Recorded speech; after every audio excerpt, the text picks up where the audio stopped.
देखो रिकॉर्डिंग का मैसेज क्या और स्क्रीन शेयर है। Yes ma'am. तो देखो इस क्लास में हम लोगों ने एनपीओ स्टार्ट किया था, लेकिन बहुत ही छोटा सा इंट्रोडक्शन ही हम लोगों ने कंप्लीट किया था, ज्यादा कुछ किया नहीं था। तो हम लोग फाइनल अकाउंट्स कर रहे थे तो उसमें टाइम बच गया, मैंने थोड़ा सा इंट्रोडक्शन स्टार्ट किया है। बट हम लोग अभी स्टार्टिंग पॉइंट पे ही है, तो फिर कोई प्रॉब्लम तो नहीं होगा हमें, ठीक है। तो आज देखो हम लोग एनपीओ का बाकी जो है पॉइंट वो डिस्कस करेंगे। तो सबसे पहले यहाँ पर जितना भी हम लोगों ने पढ़ लिया था उसके आगे पढ़ते हैं। तो हम थोड़ा सा बता देते हैं कि हम लोगों ने क्या क्या पढ़ा था। तो हम लोग पढ़ रहे हैं NPO, non profit organisation.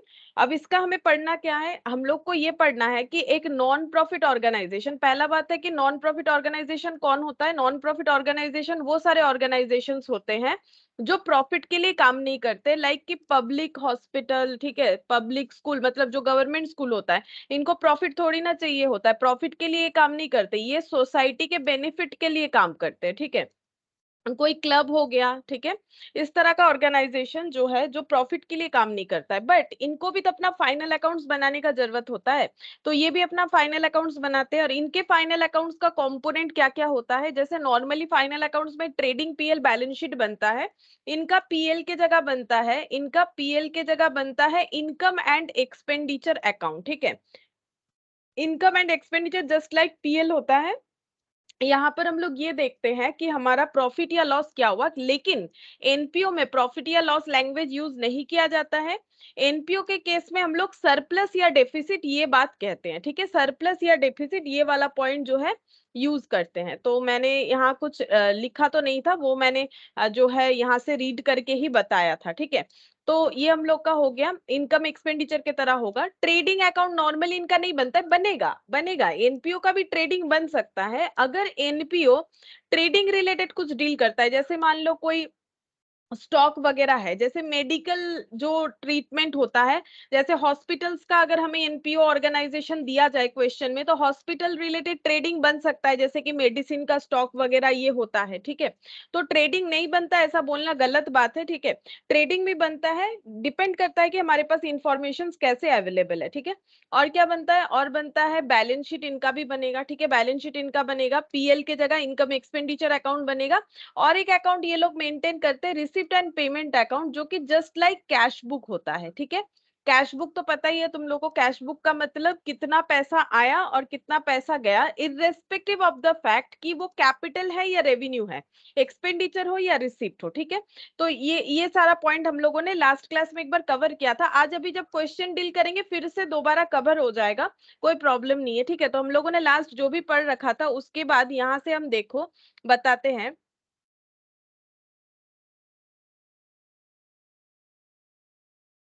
Illustration 2 तक मैंने करवाया था, ठीक है, ये देखो इलास्ट्रेशन 2, यहाँ पर इलास्ट्रेशन 2 मतलब दो ही इलास्ट्रेशन करवाया था, इलास्ट्रेशन 1 एंड इलास्ट्रेशन 2। तो क्लास हम शेयर कर देंगे एकदम एंड में, जरा सा मेरा बताया हुआ है, तुम लोग देखोगे तो समझ जाओगे, ठीक है। अभी हम लोग इलास्ट्रेशन 3 से स्टार्ट करेंगे। तो इलास्ट्रेशन 3 एक क्वेश्चन है, तो पहले इसको हम लोग सॉल्व कर लेते हैं, उसके बाद जो है आगे पढ़ेंगे। तो इलास्ट्रेशन 3 में क्या बोला है देखो, सपोज सैलरी पेड ड्यूरिंग 2020। तो ये जो अभी करेंगे ना क्वेश्चन, इसके साथ जो है एनपीओ का वैसे कोई लिंक नहीं है। अगर तुम लोग को अकाउंट्स बनाने के लिए बोला जाए, कुछ इंफॉर्मेशन गिवन रहे, तो तुम लोग जैसे फॉलो करोगे वैसे ही करना, ठीक है। Suppose salary paid during the year 2020 23,000 बोल रहा है कि सैलरी पेड है 23,000। Following further information is available. Salary unpaid बोल रहा है 1400, प्रीपेड बोल रहा है 400, अनपेड बोल रहा है फिर से 1800, प्रीपेड बोल रहा है 600। तो अगर हमें ये सारी चीजों का मतलब पता होगा, जो कि बेसिक ऑफ अकाउंट्स होता है, तभी ना हम लोग कर पाएंगे। यहाँ करने क्या बोला है, calculate the amount to be debited to income expenditure account, मतलब बेसिकली पीएल या इनकम एक्सपेंडिचर, जो कि एनपीओ के केस में इनकम एक्सपेंडिचर होता है। यहाँ पर हमें बताना है amount to be debited, debited to income expenditure account, मतलब ये बोल क्या रहा है देखो। नॉर्मली सैलरी पेमेंट का एंट्री क्या होता है पता है, salary account debit to cash या बैंक होता है। इसके बाद ये क्लोज कहाँ होता है बोल सकते हो, सैलरी तो पे हो गया, सेकेंड एंट्री क्या होता है, क्योंकि हर एक अकाउंट ओपन जब होता है हर एक अकाउंट क्लोज भी होता है, ये क्लोज कहाँ होता है, सैलरी टू कैश, ये क्लोज कैसे होता है बोल सकते हो, ये सैलरी टू कैश। हाँ बोलो। PL to salary. हाँ, पीएल टू सैलरी, बट यहाँ पर पीएल के जगह क्या बोलेंगे? अगर ये प्रॉफिट इनकम। ऑर्गेनाइजेशन, हाँ, इनकम एक्सपेंडिचर टू सैलरी, ठीक है। तो हम लोग को सैलरी। पूछ रहा है, हाँ, calculate the amount to be debited to income expenditure. Income expenditure account में कितना अमाउंट डेबिट होगा सैलरी का, वो हमें कैलकुलेट करके बताना है, उसके लिए लेजर ड्रॉ करने के लिए बोला है। तो ये नॉर्मल अकाउंटिंग कंसेप्ट है, ठीक है। तुम लोग को एक लेजर बनाना है, ये सारे इंफॉर्मेशन जो गिवन है उससे, और ये बताना है कि सैलरी का कितना अमाउंट जो है इनकम एक्सपेंडिचर में जाएगा, ठीक है। तो ये कैसे बनाओगे? सबसे पहले एक सैलरी का लेजर बना लो, ठीक है। सबसे पहले हम लोग क्या करेंगे, एक सैलरी का लेजर बनाएंगे। तो ये अभी एनपीओ से कुछ भी रिलेटेड नहीं है, इसको एनपीओ से मत जोड़ो, ठीक है। क्वेश्चन जो है ये एनपीओ से रिलेटेड क्वेश्चन नहीं है, ये नॉर्मल क्वेश्चन है, ठीक है। ये बिना एनपीओ जाने भी हम लोग कर सकते हैं। तो यहाँ पर लिखेंगे सैलरीज अकाउंट। अब ये अकाउंट को हमें प्रिपेयर करना है। तो अभी अभी देखो, फर्स्ट हमें डेटा दिया गया था, सैलरी पे हुआ है 23,000, तो इसका एंट्री क्या होगा? अभी अभी मैंने लिखा था यहाँ पर सैलरी पेड का एंट्री क्या होता है, अभी अभी लिखा था, बोलो सैलरी पेड का एंट्री क्या होता है? Salary account debit to bank. To cash या बैंक, ठीक है। तो हम लोग यहाँ पर लिखते हैं टू कैश या बैंक, जो भी लिखो, ठीक है, टू कैश या बैंक। अमाउंट हो जाएगा 23,000। अच्छा, अब यहाँ पर बोल रहा है सैलरी अनपेड ऑन 31 मार्च 2019। अब अगर हम लोग एक टाइमलाइन ड्रॉ करें, हमें अनपेड का मतलब आउटस्टैंडिंग, ठीक है, अनपेड का मतलब आउटस्टैंडिंग। सैलरी पेड ये ड्यूरिंग द ईयर, ईयर कब है? 20, ठीक है। अब 20, ये 20 जो है ये कब का होगा? ये 31 मार्च 20 का होगा, क्योंकि क्वेश्चन पढ़ के पता चल रहा है कि ये जो ईयर है ये हमारा जो है फाइनेंशियल ईयर के हिसाब से दिया हुआ है, क्योंकि एंड 31 मार्च को हो रहा है, तो स्टार्टिंग 1 अप्रैल 2019 को होगा, ठीक है, 1 अप्रैल 2019 को। और इस साल सैलरी का पेड अमाउंट है 23,000, ठीक है। अच्छा, अब जो इनकम एक्सपेंडिचर बनता है वो बनता है, देखो, इनकम एक्सपेंडिचर एक्रूअल बेसिस पे बनता है। पहला बात यह है कि मतलब सैलरी का पेमेंट हो या पेबल हो, अगर ड्यूरिंग द ईयर का है, मतलब अगर प्रेजेंट कंडीशन से रिलेट करता है तो हमें वो वहां पर दिखाना चाहिए, ठीक है। तो यहाँ पर देखो क्या बोल रहा है, सैलरी आउटस्टैंडिंग ऑन 31 मार्च 2019, मतलब यहाँ पर, ठीक है, आउटस्टैंडिंग है 1400। अच्छा, प्रीपेड, एक मिनट, इनकी का अभी भी ज्वाइन नहीं हो रहा है, पता नहीं, मैंने तो इतना बार ट्राई किया।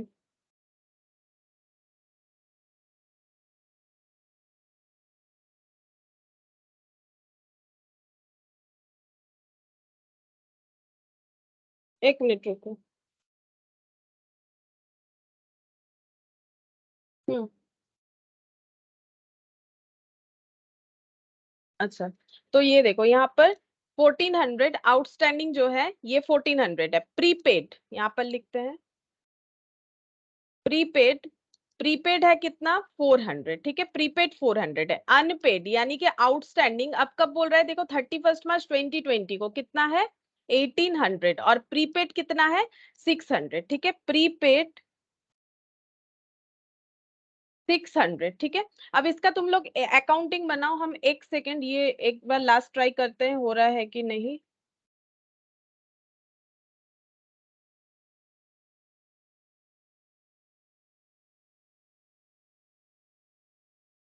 एक सेकेंड।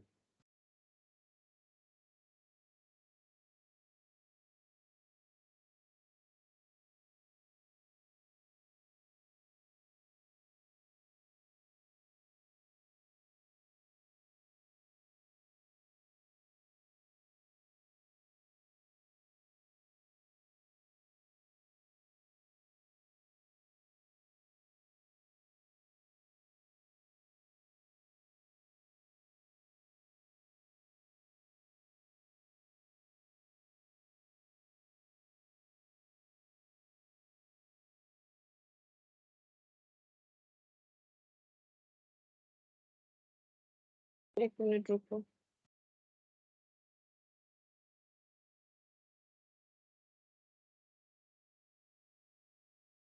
ठीक है। अच्छा, अब देखो, यहाँ पर ये प्रीपेड दिया हुआ है। अब इसका ट्रीटमेंट हमें कैसे करना है वो पता होना चाहिए। तो पहले देखो सैलरी जो है, सैलरी हम लोग का क्या है, सैलरी हम लोग का एक्सपेंस है, ठीक है। अगर हम लोग अपना एक्सपेंस को आउटस्टैंडिंग रखते हैं तो वो हमारे लिए क्या होगा, लाइबिलिटी या एसेट? बोलो, एक्सपेंस अगर आउटस्टैंडिंग रहेगा तो वो हमारे लिए लाइबिलिटी है कि एसेट है? बोलो लाइबिलिटी। बोलो। लाइबिलिटी, ठीक है। तो ये लाइबिलिटी है, ये भी हम लोग का क्या है, लाइबिलिटी है। अच्छा, ये जो प्रीपेड है ये क्या होगा, अगर हम लोगों ने अपना एक्सपेंस को प्रीपेड कर रखा है तो ये क्या होगा, एसेट। एसेट, ठीक है। और ये भी एसेट है, और ये दोनों एसेट में फर्क क्या है और ये दोनों लाइबिलिटी में फर्क क्या है? ये ओपनिंग लाइबिलिटी ओपनिंग एसेट, ये opening closing liability closing asset, ठीक है। अब लेजर में मुझे बताओ ओपनिंग एसेट किधर लिखना चाहिए और ओपनिंग लाइबिलिटी किधर लिखना चाहिए? बताओ बताओ। टू बैलेंस बीडी 400 হবে আর বাই ব্যালেন্স বিডি 1400 डेबिट হবে। क्रेडिट से बोलो कि कहाँ लिखना चाहिए, एसेट कहाँ लिखना चाहिए, लाइबिलिटी कितना लिखना चाहिए?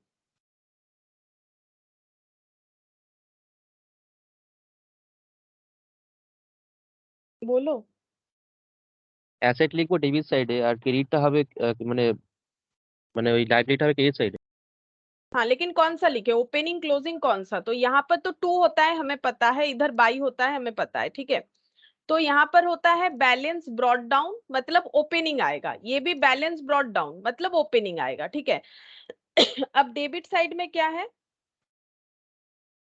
डेबिट साइड में कितना आएगा, 1400, ठीक है। अच्छा, और ये प्रीपेड जो है, सॉरी ये हम लोग का क्या है, ये हम लोग का लाइबिलिटी है, तो ये इधर आएगा, सॉरी ये इधर आएगा। ये किधर आएगा, ये लाइबिलिटी है इधर आएगा, ये एसेट है इधर आ जाएगा, ठीक है। पहले इतना हम लोग नोट डाउन कर लेते हैं, ठीक है।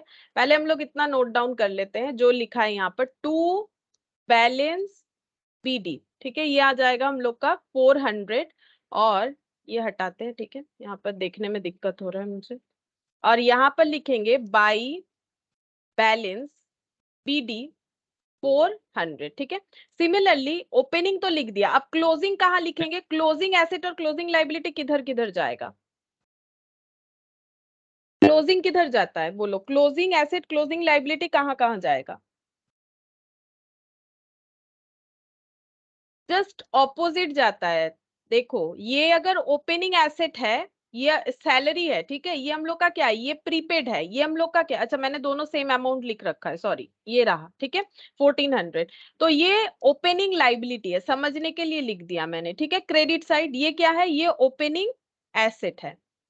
अच्छा, तो क्लोजिंग लाइबिलिटी किधर लिखना चाहिए, यहां फिर यहां? बोलो, क्लोजिंग लाइबिलिटी किधर लिखना चाहिए? ये वाला डेटा हटाते, अब तो ये लास्ट वाला ही पुट करना बाकी है। बोलो, क्लोजिंग लाइबिलिटी किधर लिखा जाता है? ডেবিট সাইডে হবে। क्लोजिंग लाइबिलिटी हम लोग डेबिट साइड में लिखते हैं ताकि वो ब्रॉट डाउन होके क्रेडिट साइड आ जाए। लाइबिलिटी इधर है तो जस्ट उसका ऑपोजिट मैंने जैसे बोला, ठीक है। तो ये टू साइड होगा तो टू बैलेंस सीडी क्लोज होगा, ठीक है। अच्छा, अब क्लोजिंग लाइबिलिटी इनमें से कौन सा है, ये 1800 है और 600 है, ये आउटस्टैंडिंग जो है वही वाला 1800।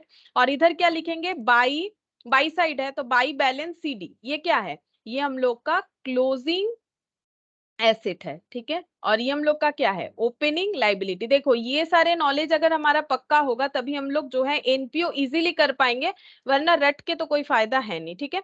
ये 600 हो जाएगा। अच्छा, अब यहाँ पर टोटल लगाओ, टोटल लगा के देखो कि किधर बैलेंस आ रहा है, तो ये दिख रहा है कि इधर ही बैलेंस आएगा। अच्छा, पढ़ो यहाँ पर, सॉरी टोटल करो कितना हो रहा है, 400 प्लस 23,000 प्लस 1800, तो ये कितना हो गया, 25,200 माइनस 1400 माइनस 600, तो यहाँ पर आंसर आ रहा है 23,200, ठीक है। ये बैलेंसिंग फिगर आ गया। अब ये बाई साइड है तो बाई बोल के ही लिखेंगे, लेकिन इसको लिखे क्या, इसको क्या बोल के लिखना चाहिए, कहाँ क्लोज होता है, salary account, income and expenditure, है ना, इनकम एंड एक्सपेंडिचर में क्लोज हो जाएगा ये वाला 23,200। इसका मतलब इनकम एक्सपेंडिचर में कितना चार्ज करना पड़ेगा, 23,200। इसका मतलब क्या है पता है, ड्यूरिंग द ईयर, मतलब 1920 में सैलरी का खर्चा है इतना, ठीक है, लेकिन हम लोगों ने तो इतना ही पे किया है। ऐसा क्यों, क्योंकि हो सकता है कि हम लोगों ने बाकी रखा है, जो कि रखा भी है, ये देखो हम लोगों ने बाकी रखा है 600, है ना, और हम लोगों ने एडवांस भी किया है, मतलब हम लोगों ने सैलरी के केस में दो चीज कर रखा है, एडवांस भी किया है, कुछ लोगों का बाकी भी रखा है। तो हम लोग का ड्यूरिंग द ईयर का खर्चा इतना होना चाहिए, लेकिन हम लोगों ने कैश आउटफ्लो इतना करवाया है। ये जो कैश आउटफ्लो दिख रहा है ना, ये एक्चुअली कहाँ जाता है, इसका अगर पूछो तो ये जाता है रिसिप्ट पेमेंट अकाउंट में, ठीक है, ये कहाँ जाता है, रिसिप्ट पेमेंट अकाउंट में, जस्ट समझाने के लिए बोला, ठीक है, नहीं भी लिखोगे तो भी चलेगा, ये रिसिप्ट पेमेंट अकाउंट में जाता है, ठीक है, तो ये रिसिप्ट पेमेंट अकाउंट में जाएगा। अच्छा, अब देखो यहाँ पर ये नीचे जो दो दिख रहा है, ये हमारा जो है ये क्लोजिंग होगा, ठीक है, ये क्लोजिंग लाइबिलिटी, ये हम लोग का क्लोजिंग बैलेंस शीट में जाएगा। एसेट और लाइबिलिटी है ना, तो ये हम लोग का opening asset, opening balance sheet में जाएगा, ये हम लोग का क्लोजिंग बैलेंस शीट में जाएगा, ठीक है।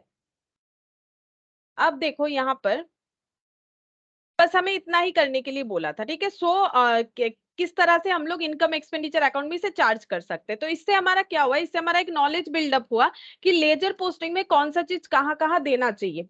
बहुत से लोग क्या करते हैं, एडलेस करके करते, कर सकते हो, लेकिन मुझे नहीं लगता है वो फंडा ज्यादा सही है, इसीलिए क्योंकि कभी कभी क्वेश्चन में तुम लोग को ऐसा भी दे देगा कि लेजर बनाओ, छोटा सा क्वेश्चन दे देगा कि लेजर बनाओ, तब तो एडलेस करके कर नहीं सकोगे, और ये होता है अकाउंट्स को पढ़ने का सबसे आसान तरीका, ठीक है। अब ये देखो यहाँ पर क्या बताया जा रहा है, यहाँ पर ये बताया जा रहा है कि प्रीवियसली सैलरी का हम लोगों ने 400 एडवांस किया था और 1400 हम लोगों ने बाकी रखा था, ठीक है, और इस बार पेमेंट किया है 23,000। ये पूरा लेजर हमें इस तरह से रीड करना चाहिए, और हम लोगों ने इस बार भी बाकी रखा है 1800, और इस बार हम लोगों ने एडवांस किया है 600, और ड्यूरिंग द ईयर का खर्चा 23,200 हो रहा है, ठीक है। ये छह चीज हमें रीड करने आना चाहिए, और कौन सा चीज कहाँ जाएगा, ये इनकम एक्सपेंडिचर में जाता है, ये रिसिप्ट पेमेंट में जाता है, ये ओपनिंग बैलेंस शीट में जाता है, ये क्लोजिंग बैलेंस शीट में जाएगा। एंड ओपनिंग और क्लोजिंग बैलेंस शीट का मतलब जो 1920 का बैलेंस शीट बनेगा वो होता है ये वाला क्लोजिंग, और जो 1819 का है इस क्वेश्चन के अकॉर्डिंग वो होगा ओपनिंग बैलेंस शीट, ठीक है। तो ये हम लोग का इलास्ट्रेशन 3 हो गया। अब हम लोग देखो बैलेंस शीट के बारे में पढ़ते हैं कि बैलेंस शीट जो है यहाँ पर दिया हुआ है, ये देखो बैलेंस शीट जो है ये क्या होता है, कैसे होता है, यहाँ पर बताया है कि एनपीओ में बैलेंस शीट में क्या क्या आइटम आता है। जैसे तुम लोग अगर सोल प्रोप्राइटर करते हो तो वहां बैलेंस शीट में क्या क्या आता है, कैपिटल आता है, फिर उसमें नेट प्रॉफिट या लॉस एड या लेस होता है, ड्रॉइंग साइड जस्ट होता है, करंट लाइबिलिटी में क्रेडिटर वगैरह होता है, एसेट साइड में अगर देखोगे।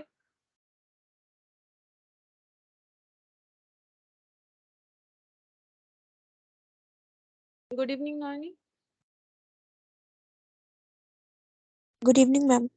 और एसेट साइड में अगर देखोगे तो एसेट साइड में फिक्स्ड एसेट में तुम्हारा मशीन, ठीक है, और क्या बोलते हैं उसे, plant machinery, machine plant machinery, fixed asset में तुम्हारा फर्नीचर, ये सारे चीज आ सकते हैं। करेंट एसेट में डेटर, बिल्स रिसीवेबल, और क्या बोलते हैं उसे, कैश, बैंक बैलेंस, ये सब आ सकता है। यहाँ पर क्या आता है एनपीओ में, बैलेंस शीट में क्या क्या आता है, तो एनपीओ के बैलेंस शीट में क्या क्या आता है देखो। यहाँ पर जब हम लोग एनपीओ का बैलेंस शीट बनाएंगे तब हमारे पास क्या आता है, लाइबिलिटी साइड में जो रहता है उसे हम लोग बोलेंगे कैपिटल फंड, ठीक है, क्योंकि यहाँ पर हम लोग अपना पैसा लगा के नहीं स्टार्ट करते हैं, फंडिंग होता है, ठीक है। एनपीओ में क्या होता है, फंडिंग होता है। तो ये देखो क्या लिखा है, a balance sheet is a statement of asset and liability of an accounting unit at a given date. It is मतलब ये क्या है, एक स्टेटमेंट है एक पर्टिकुलर डेट का, वो हमें पता है सबको बैलेंस शीट क्या होता है। It is generally prepared at the end of an accounting period after the income and expenditure account has been prepared। तो जैसे पीएल बनने के बाद बैलेंस शीट बनता है, वैसे ही ये कब बनता है, इनकम एक्सपेंडिचर अकाउंट बनने के बाद बैलेंस शीट बनता है, एक पर्टिकुलर अकाउंटिंग पीरियड का बनता है, पूरे एक साल का बनता है, या कोई पर्टिकुलर अकाउंटिंग पीरियड का और एक पर्टिकुलर डेट पे बनता है। It is classified summary of the ledger balances left over. इसमें क्या होता है, लेजर का जो बैलेंसेस होता है, जैसे बैलेंस शीट में यहाँ पर देखते हो कि लिखा हुआ है फर्नीचर फिक्सचर, और यहाँ एक अमाउंट है मान लो 25,000, तो ये क्या है, ये बैलेंस अमाउंट है, फर्नीचर फिक्सचर लेजर का बैलेंस अमाउंट है। After account of all the revenue items, it had been closed by transfer to the income and expenditure account. income expenditure account में क्या होता है, हर एक रेवेन्यू आइटम को close किया जाता है, ठीक है, या फिर हर मतलब रेवेन्यू आइटम में देखो रेवेन्यू इनकम रेवेन्यू एक्सपेंस, जैसे अभी अभी देखा salary is a revenue item. पहला बात है कि रेवेन्यू आइटम क्या होता है, अगर नहीं पता है तो एक बार सुनो। रेवेन्यू आइटम का मतलब है जो डे टू डे का इनकम या एक्सपेंसेस होता है, जैसे सैलरी का खर्चा, posting, printing postage, electricity, rent, ये सब जो हमारा डे टू डे का खर्चा है उसे हम लोग बोलते हैं रेवेन्यू एक्सपेंसेस। और रेवेन्यू इनकम में जैसे सेल करके इनकम हो गया, इस तरह के इनकम को हम लोग बोलते हैं रेवेन्यू इनकम। तो रेवेन्यू आइटम्स को हम लोग कहाँ क्लोज करते हैं, रेवेन्यू आइटम्स को हम लोग यहाँ पर इनकम एक्सपेंडिचर में क्लोज करते हैं। जैसे अभी अभी देखा तुम लोगों ने सैलरी क्लोज हुआ, जैसे तुम लोग पीएल बनाते हो तो वहां देखोगे टू इलेक्ट्रिसिटी लिखते हो, क्या किए, इलेक्ट्रिसिटी अकाउंट को क्लोज किए। टू सैलरी लिखते हो, टू प्रिंटिंग पोस्टेज लिखते हो, टू स्टेशनरी लिखते हो। तो ये सारे आइटम क्या हो रहा है, क्लोज हो रहा है। कहाँ, पीएल में। यहाँ पीएल की जगह क्या बनता है, इनकम एक्सपेंडिचर, तो इनकम एक्सपेंडिचर में क्लोज हो रहा है। In not for profit organization, the excess of total asset over total outside liability is known as capital fund। अब क्या बोल रहा है कि जो हम लोग का एनपीओ होता है वहां पर क्या होता है, एक्सेस ऑफ टोटल एसेट। इधर टोटल एसेट, ये एसेट साइड है, ये क्या है, लाइबिलिटी साइड। टोटल एसेट से जब हम लोग माइनस करते हैं आउटसाइड लाइबिलिटीज, आउटसाइड लाइबिलिटीज का मतलब जैसे क्रेडिटर, कोई लोन हो गया, ये सब माइनस करने से जो बचा हुआ रहेगा, ठीक है, उसे हम लोग क्या बोलते हैं, कैपिटल फंड। मतलब सीधा सा बात है, जो सोल प्रोप्राइटर में कैपिटल होता है उसी को यहाँ भी कैपिटल बोला जाता है, बट इसका प्रॉपर जो नाम है दैट इज कैपिटल फंड बोला जाता है, क्योंकि यहाँ पर जो है कोई अपना पैसा लगा के या लोन लेके बिजनेस नहीं करता, ये एनपीओ है। तो यहाँ पर लोग क्या करते हैं, जो फंडिंग मिलता है ना, डोनेशन मिलता है, फंडिंग मिलता है अलग अलग तरीके से, उससे जो है अपना काम करना स्टार्ट करते। बेसिकली ये जो यहाँ पर जो मेंबर होते हैं ना एनपीओ के, वो अपने बेनिफिट के लिए कुछ नहीं करते हैं, ठीक है, वो सोसाइटी के बेनिफिट के लिए करते हैं। जिनको हेल्प चाहिए उन लोगों को हेल्प करने के लिए इस तरह का काम करते हैं। तो इसीलिए इसे कैपिटल नहीं बोला जाता है, capital fund. The capital fund represent the amount contributed by the members, ठीक है, मेंबर्स भी कंट्रीब्यूट कर सकते हैं, ऐसा नहीं कि नहीं कर सकते, थ्रू लीगेसीज, ठीक है, ये एक एक पढ़ेंगे लीगेसी का मतलब क्या होता है, special donation, entrance fees, accumulated surplus over the year. ये क्या है, ये जैसे हम लोग जो सोल प्रोप्राइटर में नेट प्रॉफिट निकालते हैं ना, वही एक्यूमुलेटेड सरप्लस का मतलब, जैसे कि ये एनपीओ का काम करते हैं तो इनके प्रॉफिट को सरप्लस बोला जाता है, कि इनके पास कितना एक्स्ट्रा बचा है। ये प्रॉफिट नहीं कमाते ना, तो लैंग्वेज प्रॉफिट यूज करना प्रोहिबिटेड है, तो क्या यूज करना पड़ता है, सरप्लस, ठीक है। तो कैपिटल फंड में क्या क्या आ सकता है, कैपिटल फंड जैसे देखो हमारा कैपिटल, नॉर्मल बिजनेस में हमारा कैपिटल कैसे बढ़ सकता है, प्रॉफिट ऐड होके, उसी तरह से कैपिटल फंड में सरप्लस एक्यूमुलेट मतलब जमा होते होते जो है कैपिटल फंड बढ़ सकता है। इसके अलावा हम लोग का कैपिटल कहां से आएगा, एनपीओ वाले को भी तो पैसा चाहिए काम करने के लिए, कहां से आ सकता है, तो उसका कुछ नाम दे रखा है, जैसे कि legacy, special donation, entrance fees, ये सब, जिसमें से तुम लोग डोनेशन तो समझ ही सकते हो, ठीक है। किसी को अगर लगा कि मुझे इस जगह पे ये एक चैरिटी चल रहा है, मुझे डोनेशन करना चाहिए, तो वो डोनेशन कर सकते हैं। स्पेशल डोनेशन मतलब स्पेसिफिक पर्पस में, जैसे मान लो तुम लोग को लग रहा है कि एक स्कूल है, गवर्नमेंट स्कूल है, वहां पर हमें कुछ डोनेट करना चाहिए, लोगों का अच्छा होगा, तुम लोग अपने हिसाब से कर सकते हो या हम भी कर सकते, ठीक है। तो अगर जिसका जो कैपेबिलिटी है उसके हिसाब से, तो डोनेशन, स्पेशल डोनेशन का मतलब होता है, जैसे मैंने बोला कि मैंने जो पेमेंट किया है, मैंने जो पैसा दिया है, उससे आप लोग लैपटॉप ही खरीद लीजिएगा अपने स्कूल में लैब के लिए, ठीक है, लैपटॉप, तो लैपटॉप या फिर कंप्यूटर, मैंने ऐसा स्पेसिफिकली बता दिया कि मेरा डोनेशन का जो पैसा है उससे लैपटॉप ही खरीदेगा या फिर उससे बच्चों को किताब खरीद के दीजिएगा। तो ये होता है स्पेशल डोनेशन, मतलब जो पर्पस के लिए मैंने डोनेशन दिया है उसी पर्पस पे यूज करना है। लेकिन मैंने डोनेशन देके बोला आप किसी भी काम पे लगाइए जो आपका जरूरत है, ठीक है, तो ये होता है नॉर्मल डोनेशन, ठीक है, स्पेसिफिक नहीं है। मतलब मेरा डोनेट किया गया पैसा कोई भी काम में ऑर्गेनाइजेशन लगा सकता है, कोई रेस्ट्रिक्शन नहीं है। लेकिन स्पेसिफिक डोनेशन में रेस्ट्रिक्शन होता है, जिस पर्पस के लिए डोनेट किया गया उसी पर्पस पे उन्हें यूज करना पड़ेगा, ठीक है। ये कुछ लीगल फॉर्मेलिटीज होता है, एनपीओ को फॉलो करना पड़ता है। If however members have not contributed any amount, अगर मेंबर कोई भी अमाउंट कंट्रीब्यूट नहीं करते, it shall be termed as accumulated fund instead of capital fund. बोल रहा है अगर मेंबर ने कोई पैसा नहीं मतलब जमा किया है, एनपीओ के केस में मेंबर ने अगर किसी तरह का कंट्रीब्यूशन नहीं किया है तो कैपिटल फंड के जगह टर्म यूज कर लो एक्यूमुलेटेड फंड, मतलब जुगाड़ किया गया पैसा, ठीक है। और कैपिटल फंड तब यूज करना चाहिए जब मेंबर, जो एनपीओ के मेंबर है, उन्होंने भी कुछ ना कुछ कंट्रीब्यूशन किया है अपने तरफ से। In that case surplus or deficit if any on the year's working as disclosed by income and expenditure account is shown either as an addition or to deduction of the capital or accumulated fund। तो देखो क्या बोल रहा है, जब हम लोग income expenditure बनाएंगे, जैसे पीएल बनाने से नेट प्रॉफिट या नेट लॉस निकल के आता है, वैसे ही इनकम एक्सपेंडिचर बनाने से या तो सरप्लस या तो डेफिसिट आएगा। सरप्लस मींस जो नेट प्रॉफिट बोला जाता है पीएल में, डेफिसिट मतलब जिसे नेट लॉस बोला जाता है पीएल में, ठीक है। यहाँ पर ये लैंग्वेज यूज करना मैंडेटरी है, ठीक है, ये लोग प्रॉफिट कमाने वाले नहीं है इसीलिए। अच्छा, अब क्या बोल रहा है, जो भी सरप्लस या डेफिसिट आएगा इनकम एक्सपेंडिचर अकाउंट से कैलकुलेट होके उसे हमें कैपिटल में या एक्यूमुलेटेड फंड में, कैपिटल कब बोलेंगे, कैपिटल फंड तब बोलेंगे जब मेंबर्स ने भी कुछ कंट्रीब्यूट किया। अगर सिर्फ बाहर वालों से मांग के लाए हैं, मेंबर ने कुछ कंट्रीब्यूट नहीं किया, देन एक्यूमुलेटेड फंड।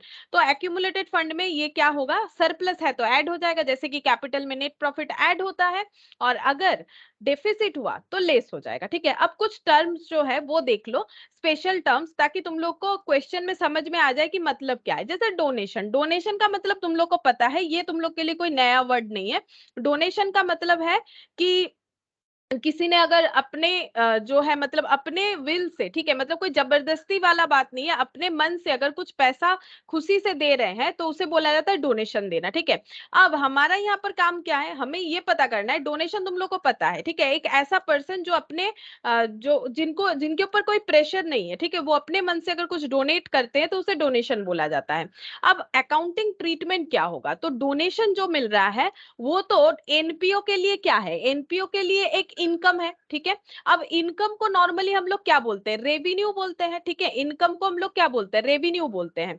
लेकिन कभी कभी डोनेशन को यहाँ पर कैपिटल भी ट्रीट किया जाएगा, ठीक है, कैपिटल भी ट्रीट किया जा सकता है। कब क्या करना है वो देखो क्या बोल रहा है, this may have been raised either for meeting some revenue or capital expenditure. बोल रहा है कि डोनेशन क्यों इकट्ठा किया गया, कि हाँ कुछ डोनेट कर दीजिए हमारे एनपीओ के लिए, ताकि जो एनपीओ है वो अपना जरूरत का खर्चा वर्चा जो है, रेवेन्यू खर्चा हो या कैपिटल खर्चा कर पाए, ठीक है। जैसे मान लो कोई क्लब है, ठीक है, जो कि मान लो क्या करता है, हेल्थ कैंप वगैरह लगाता है, ठीक है, तो वो लोग क्या कर सकते हैं, डोनेशन मांग सकते हैं कि हमें कुछ फर्नीचर फिक्सचर खरीदना है, पैसा डोनेट कीजिए, तो वो हो गया कैपिटल एक्सपेंडिचर के लिए उन्होंने डोनेशन रेज किया।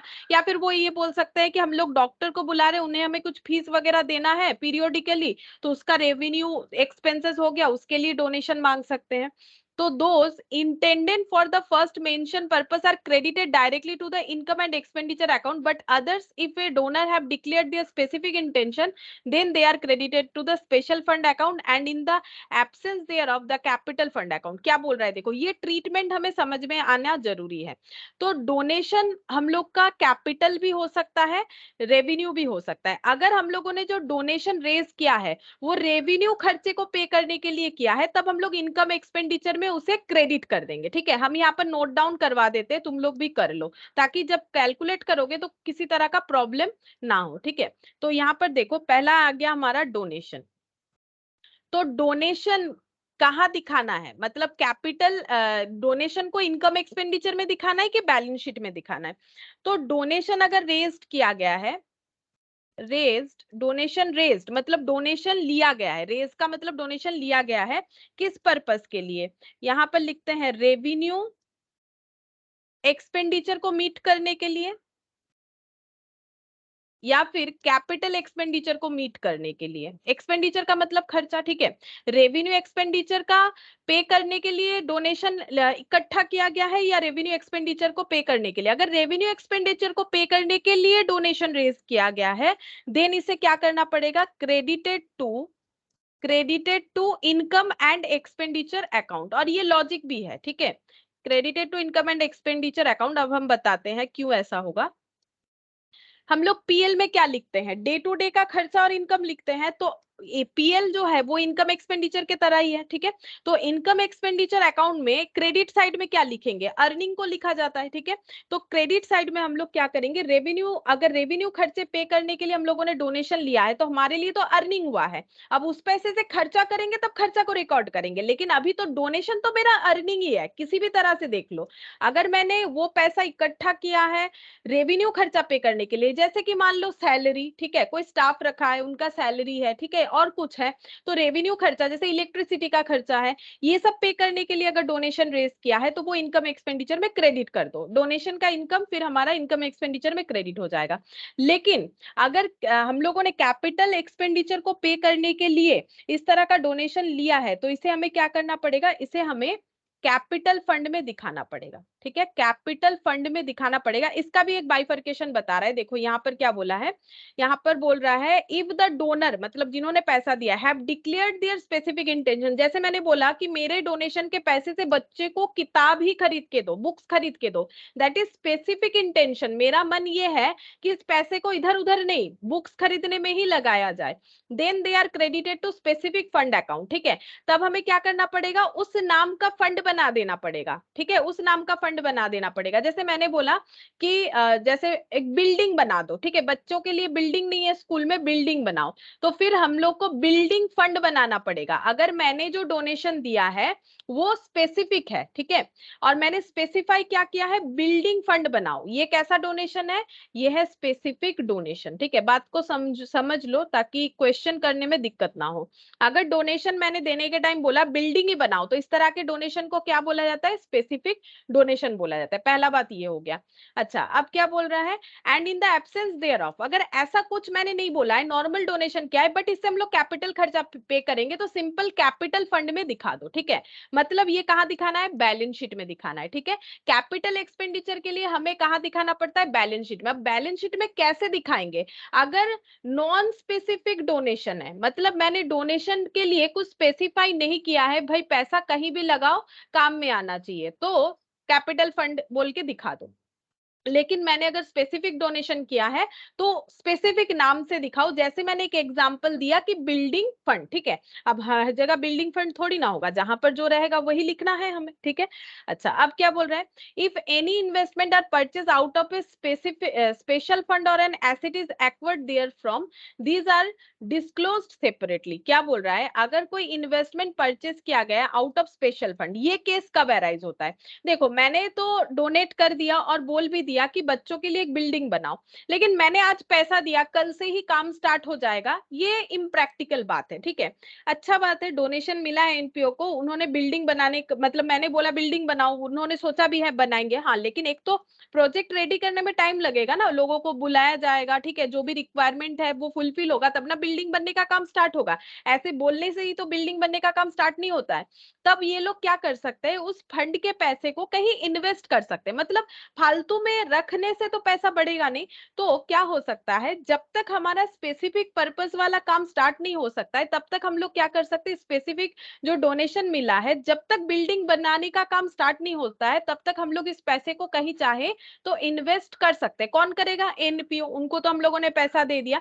अब वो बोल रहे हैं ठीक है, हम लोग बिल्डिंग बनाएंगे लेकिन आफ्टर 6 मंथ्स काम स्टार्ट होगा, तो 6 मंथ्स तक पैसा फेंक के रखेंगे, ऐसे नहीं, इन्वेस्टमेंट कर दो। इन्वेस्टमेंट करने से क्या होगा, कुछ ना कुछ अर्निंग हो जाएगा। तो ये देखो वही बोल रहा है यहाँ पर, any income receive from such investment. अब इससे जो भी इनकम आएगा, जैसे कि मैंने बोला इन्वेस्टमेंट करने से इनकम क्या आएगा, इंटरेस्ट आएगा, इन्वेस्टमेंट कर दिया तो इनकम के तौर पे क्या आ जाएगा, इंटरेस्ट आ जाएगा। यहाँ पर वही बोल रहा है, देखो such any income received from such investment or any donation collected for a special purpose are credit to an account indicating the purpose and correspondingly the expenditure incurred in carrying out the purpose of the fund is debited to the account। अच्छा, ये क्या बोल रहा है, देखो ये इतना ही बोल रहा है, जो इनकम आएगा, जो इंटरेस्ट का इनकम आएगा, वो इनकम को हमें इस डोनेशन में ही ऐड कर देना है। इसको हम लोग ना अलग से जो है इनकम एक्सपेंडिचर में नहीं दिखाएंगे, फंड का पैसा फंड में ही ऐड कर दो। फंड का पैसा इन्वेस्ट करके अगर कोई इंटरेस्ट वगैरह आया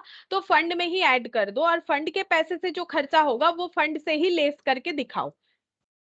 यही वाला पॉइंट जो है यहाँ पर हमें बताया गया है। ठीक है, तो यहाँ से यहाँ तक का पॉइंट मैंने एक्सप्लेन किया, और जरूरी भी है क्योंकि नहीं तो पता नहीं चलेगा कि एनपीओ में हमें कौन सा ट्रीटमेंट कैसा करना है, क्यों हम लोग किस तरह से ट्रीटमेंट कर रहे हैं। ठीक है, अच्छा अब देखो यहाँ पर क्या बोल रहा है, the term fund is strictly applicable to the amount collected for a special purpose when these are invested, scholarship fund, prize fund etc। ये देखो स्पेसिफिक फंड, जैसे मैंने बिल्डिंग फंड का नाम लिया तो कोई डोनेट कर सकता है स्कॉलरशिप पर्पस के लिए, कोई प्राइज फंड के लिए डोनेट कर सकता है। ठीक है, तो यही बोल रहा है कि the term fund is strictly applicable to the amount collected for a special purpose. Special purpose के लिए अगर कोई पैसा कलेक्ट हो रहा है एनपीओ के तरफ से, तो फंड के आगे, स्पेसिफिक फंड के आगे स्पेसिफिक पर्पस पे लिए गए, मतलब जिस पर्पस पे लिया गया उस पर्पस का नाम लिखा जाता है, जैसे कि स्कॉलरशिप, प्राइज। ठीक है, इस तरह से, जैसे मैंने एक एग्जांपल दिया बिल्डिंग। ठीक है, अच्छा ये देखो, when the amounts are collected are not invested in securities or asset distinguishable from those belonging to the institution, the word account is more appropriate, that is building account। बोल रहा है अगर यहाँ पर ये देखो, यहाँ पर बोल रहा है in other cases when the amount collected are not invested. जैसे मैंने बोला कि बिल्डिंग का काम शुरू होने में देरी है तो हम पैसे को इन्वेस्ट कर सकते हैं, लेकिन अगर हम लोग पैसे को इन्वेस्ट नहीं कर रहे, किसी सिक्योरिटीज में, मतलब इन्वेस्टमेंट परचेज नहीं कर रहे हैं, कोई एसेट परचेज नहीं कर रहे हैं, तो हम लोग क्या कर सकते हैं, तो बोल रहा है distinguishable from those belonging to the institute. मतलब एसेट मतलब वो एसेट नहीं जो उस एनपीओ के पास है, दूसरे किसी एसेट में इन्वेस्टमेंट का बात हो रहा है। तो बोल रहे the word account is more appropriate, तब बिल्डिंग फंड की जगह बिल्डिंग अकाउंट जो है यूज करो, टूर्नामेंट अकाउंट यूज करो। अगर लिए गए स्पेसिफिक फंड को कभी इन्वेस्ट नहीं कर रहे हो तो टर्म बिल्डिंग फंड के जगह बिल्डिंग अकाउंट यूज करो। अगर टूर्नामेंट के लिए पैसा मिला है तो टूर्नामेंट अकाउंट यूज करो। ठीक है, ये चीज बता रहा है। अच्छा, फिर यहाँ पर क्या बोला है देखो, instead of paying cash, a donor may sometimes give away or transfer a security or some other readily realizable asset। बोल रहा है instead of paying cash, cash देने के जगह डोनर मतलब जो डोनेट करना चाहते हैं वो क्या कर सकते हैं, transfer a security or some other readily realisable asset. मतलब कोई अगर चाहे तो पैसा देने के बदले इस तरह का कोई एसेट या सिक्योरिटीज को ट्रांसफर कर सकता है जो रेडीली रियलाइजेबल है। रेडीली रियलाइजेबल मतलब जब चाहो उसको कैश में ट्रांसफर कर सकते हो। In such a case the value of asset on valuation must be credited to the fund for which the amount has been donated. तब हमें क्या करना है, उसका वैल्यूएशन कैसे करना है, क्योंकि हमें पैसा नहीं मिला है, हमें क्या मिला है, हमें सिक्योरिटी मिला है या फिर कुछ इस तरीके का एसेट मिला है जो कि कुछ दिनों जब चाहे हम लोग उसे कैश में ट्रांसफर कर सकते हैं। तब उसका वैल्यूएशन कैसे करना है, तब हम लोग उसे क्या करेंगे, हम लोग उस फंड में क्रेडिट कर देंगे जिस फंड के लिए हमें वो डोनेशन मिला हुआ है। ठीक है, ये बता रहा है। Now entrance and admission fees क्या बोल रहा है देखो, एंट्रेंस एंड एडमिशन फीस क्या होता है, जैसे कि ये भी इनकम हो जाएगा। In such fees which are payable by member on admission to a club or society are normally considered capital receipt and credited to capital fund। तो नॉर्मली एंट्रांस और एडमिशन फीस का अकाउंटिंग ट्रीटमेंट क्या होना चाहिए, देखो यहाँ पर लिखते हैं एंट्रांस और एडमिशन फीस। एंट्रांस और एडमिशन फीस,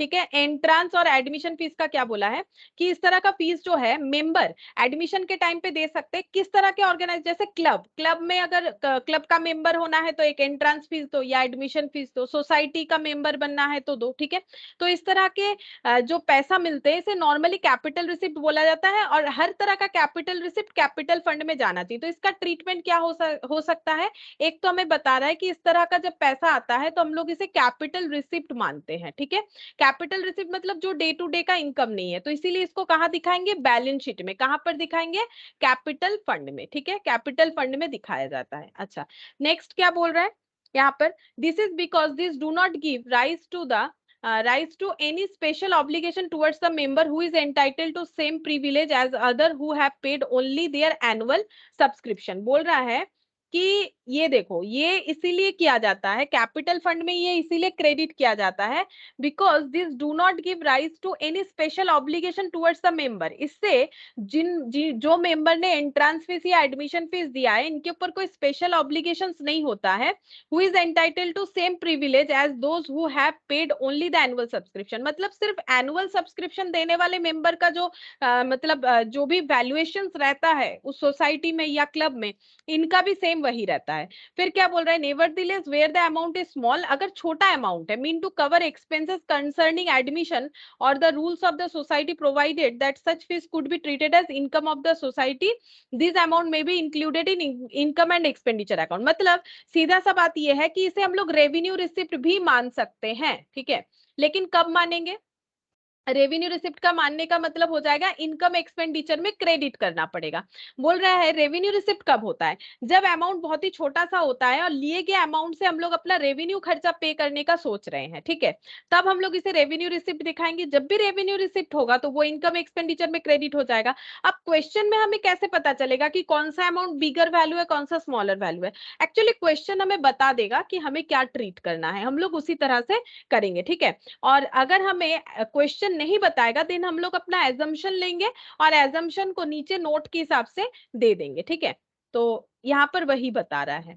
अच्छा, अब देखो यहाँ पर बस ये इतना पढ़ेंगे तो काफी हम लोग के लिए। ये देखो यहाँ बता दिया, if question is silent then always take it to capital receipt. अगर क्वेश्चन इस बारे में साइलेंट है तो कैपिटल रिसिप्ट मानो। तो इस पॉइंट को यहाँ पर नोट डाउन कर लो, if question silent then capital receipt, ठीक है। तो पता चल गया क्या ट्रीट करना है हमें, ठीक है, पता चल गया क्या ट्रीट करना है हमें। अगर पढ़ के पता चल रहा है कि कैपिटल पर्पस पे लिया गया है तो बैलेंस शीट में कैपिटल फंड में दिखा दो, ठीक है। अगर पता चल रहा है कि छोटा मोटा खर्चा पे करने के लिए लिया गया एडमिशन फीस तो इनकम एक्सपेंडिचर में क्रेडिट कर दो, ठीक है। अगर कुछ भी नहीं पता चल रहा है देन कैपिटल रिसिप्ट मान के क्वेश्चन को कर दो, ठीक है। अच्छा, नेक्स्ट आ रहा है सब्सक्रिप्शन। तो सबसे इंपॉर्टेंट पॉइंट होता है सब्सक्रिप्शन, और सब्सक्रिप्शन हमेशा जो है, सब्सक्रिप्शन का मतलब होता है चंदा, ठीक है। सब्सक्रिप्शन जो है हम लोग का इनकम है, ये इनकम एक्सपेंडिचर में हमेशा क्रेडिट होता है, ठीक है। इसके बारे में ज्यादा हमें और कुछ तुम लोग चाहो तो ये पढ़ के देख सकते हो। बाकी इनकम सब्सक्रिप्शन जो है ये ऑलवेज जो है हम लोग का क्या होता है, इनकम होता है, और ये हम लोग रेवेन्यू इनकम दिखाते हैं, और ये हम लोग का इनकम एक्सपेंडिचर अकाउंट में जाता है, कहीं और नहीं जाता है, ठीक है। ये हम लोग का कुछ मतलब कैपिटल रिसिप्ट होने का कोई चांसेस नहीं है। हाँ, अगर क्वेश्चन में कुछ बता रहा है अपने हिसाब से वो बात अलग है। नेक्स्ट आ रहा है लाइफ मेंबरशिप फीस, ठीक है। ये नॉर्मली कैपिटल रिसिप्ट होता है। लाइफ मेंबरशिप फीस का मतलब समझ में आ रहा है कि एक ही बार में ले लिया और दोबारा मेंबरशिप फीस इनको नहीं देना पड़ेगा, लाइफ टाइम के लिए एप्लीकेबल है, इसीलिए नाम क्या है, लाइफ मेंबरशिप फीस, ठीक है। अब इसका ट्रीटमेंट कैसे होगा, इसका ट्रीटमेंट यहाँ पर बता ही दिया है, कैपिटल रिसिप्ट है इसीलिए कैपिटल फंड में चला जाएगा, इसको हम लोग कैपिटल रिसिप्ट मानेंगे। और ये कहाँ चला जाएगा, कैपिटल फंड में ऐड हो जाएगा, इसीलिए कैपिटल फंड में चला जाएगा, दैट इज बैलेंस शीट में, ठीक है। तो ये बैलेंस शीट में चला जाएगा। अच्छा, अब इसके बारे में यहाँ पर बताए कि ये किस तरह का होता है नहीं होता है, तो ये तुम लोग चाहो तो पढ़ सकते हो, ठीक है। फिर यहाँ पर डोनेशन मैंने बता दिया ऑलरेडी, डोनेशन दो तरह का होता है, स्पेसिफिक और जनरल। अगर स्पेसिफिक डोनेशन है जैसे कि building donation, library book donation, ठीक है, तो ये हमें एक बैलेंस शीट में लाइबिलिटी साइड में दिखाना पड़ेगा वो स्पेसिफिक नाम के साथ। जनरल डोनेशन का मतलब जिस डोनेशन के आगे मैंने किस पर्पस के लिए यूज करना है ऐसा कुछ नहीं बोला है डोनर ने, इन दैट केस ये जनरल डोनेशन बन जाता है। और ये सिर्फ ये कहाँ लिख सकते हैं हम लोग, ये हम लोग क्रेडिट साइड में लिख सकते हैं इनकम एक्सपेंडिचर में, मतलब इसे इनकम की तरह हम लोग दिखा सकते हैं, ठीक है। तो डोनेशन देखो, डोनेशन मैंने पहले भी बोला है, यहाँ पर फिर से दिया है, तो ये देखो डोनेशन, डोनेशन दो तरह का हो सकता है, स्पेसिफिक और जनरल। अगर जनरल डोनेशन है तो इनकम एक्सपेंडिचर में भेजो, क्रेडिट कर दो, क्योंकि इनकम है ना डोनेशन, तभी तो क्रेडिट हो रहा है। अगर स्पेसिफिक है तो कैपिटल फंड में ट्रांसफर करो, फंड में लगाओ, ठीक है। स्पेसिफिक मतलब है स्पेसिफिक फंड में देना है, फंड का नाम लगाना पड़ेगा, स्पेसिफिक फंड, स्पेसिफिक जो है वो नाम रहेगा, और ये जाने वाला कहाँ है, बैलेंस शीट में, ठीक है, बैलेंस शीट के लाइबिलिटी साइड में। इतना पता चल गया होगा, अब तक मैंने इतना बार बोल दिया। नेक्स्ट हो रहा है entrance fees. Entrance fees normally क्या होना चाहिए, बोल रहा है कैपिटलाइज्ड होना चाहिए, लेकिन अगर क्वेश्चन हमें बोल रहा है कि एंट्रांस फीस को कैपिटलाइज मत करो तो तब नहीं करेंगे, लेकिन नॉर्मली कैपिटलाइज्ड होता है, ठीक है। तो नॉर्मल जो है ट्रीटमेंट वो देखो, एंट्रांस फीस नॉर्मली क्या होगा, कैपिटलाइज्ड होगा, कैपिटल रिसिप्ट माना जाएगा, कैपिटल रिसिप्ट माना जाएगा तो बैलेंस शीट में जाएगा। अदरवाइज जैसा क्वेश्चन बोलेगा, ठीक है, ये नॉर्मल सेंस में मैंने लिख दिया। बाकी अगर क्वेश्चन बोलेगा नहीं नहीं कैपिटल मत मानो तो मत मानो, ठीक है। लीगेसी, लीगेसी का मतलब क्या होता है? लीगेसी का मतलब होता है कोई इंसान अपने मरने के पहले अपने जो मतलब जितने भी एसेट्स प्रॉपर्टीज है वो अगर किसी एनपीओ के नाम करके जाना चाहे कि मेरे मरने के बाद मेरे सारे एसेट्स इस एनपीओ को दे दिए जाए, तो इसे बोला जाता है विल करके अपने सारे प्रॉपर्टीज को किसी और को देना, मतलब किसी ऑर्गेनाइजेशन को देना, एनपीओ को, दैट इज कॉल्ड लीगेसी। देखो, it is the amount received by an organisation as per the will of the person after the death of the person, it should be capitalised. ये हमेशा capitalised ही होगा। क्यों होगा? क्योंकि देखो capitalised का मतलब क्या होता है? कैपिटल इनकम का मतलब वो सारे इनकम होते हैं जो एक ही बार होगा, ठीक है, जो बार बार नहीं हो सकता है। अब एक ही इंसान थोड़ी ना बार बार मरेगा, ठीक है, तो फिर ये कैसे पॉसिबल है, ठीक है। तो लीगेसी जो मिलेगा किसी भी एनपीओ को वो हमेशा कैपिटल रिसिप्ट ही होगा। एक इंसान एक ही बार मरेगा, उसका किया गया विल का बेनिफिट एक ही बार मिलेगा, 2-3 बार थोड़ी ना मिलेगा। लेकिन डोनेशन क्या हो सकता है? डोनेशन दो तरह का हो सकता है, कि स्पेसिफिक वाला, जनरल वाला। तो उसमें क्या होगा? डोनेशन हम लोगों को ऐसा डोनेशन दिया गया जिससे हम लोग फिक्स्ड खर्चा कर रहे हैं, मतलब फिक्स्ड एसेट बना रहे हैं, तो वो स्पेसिफिक हो जाएगा। जिससे हम लोग डे टू डे का खर्चा पे कर रहे हैं तो वो जनरल हो जाएगा, ठीक है। तो इसीलिए, लेकिन लीगेसी हमेशा क्या होगा?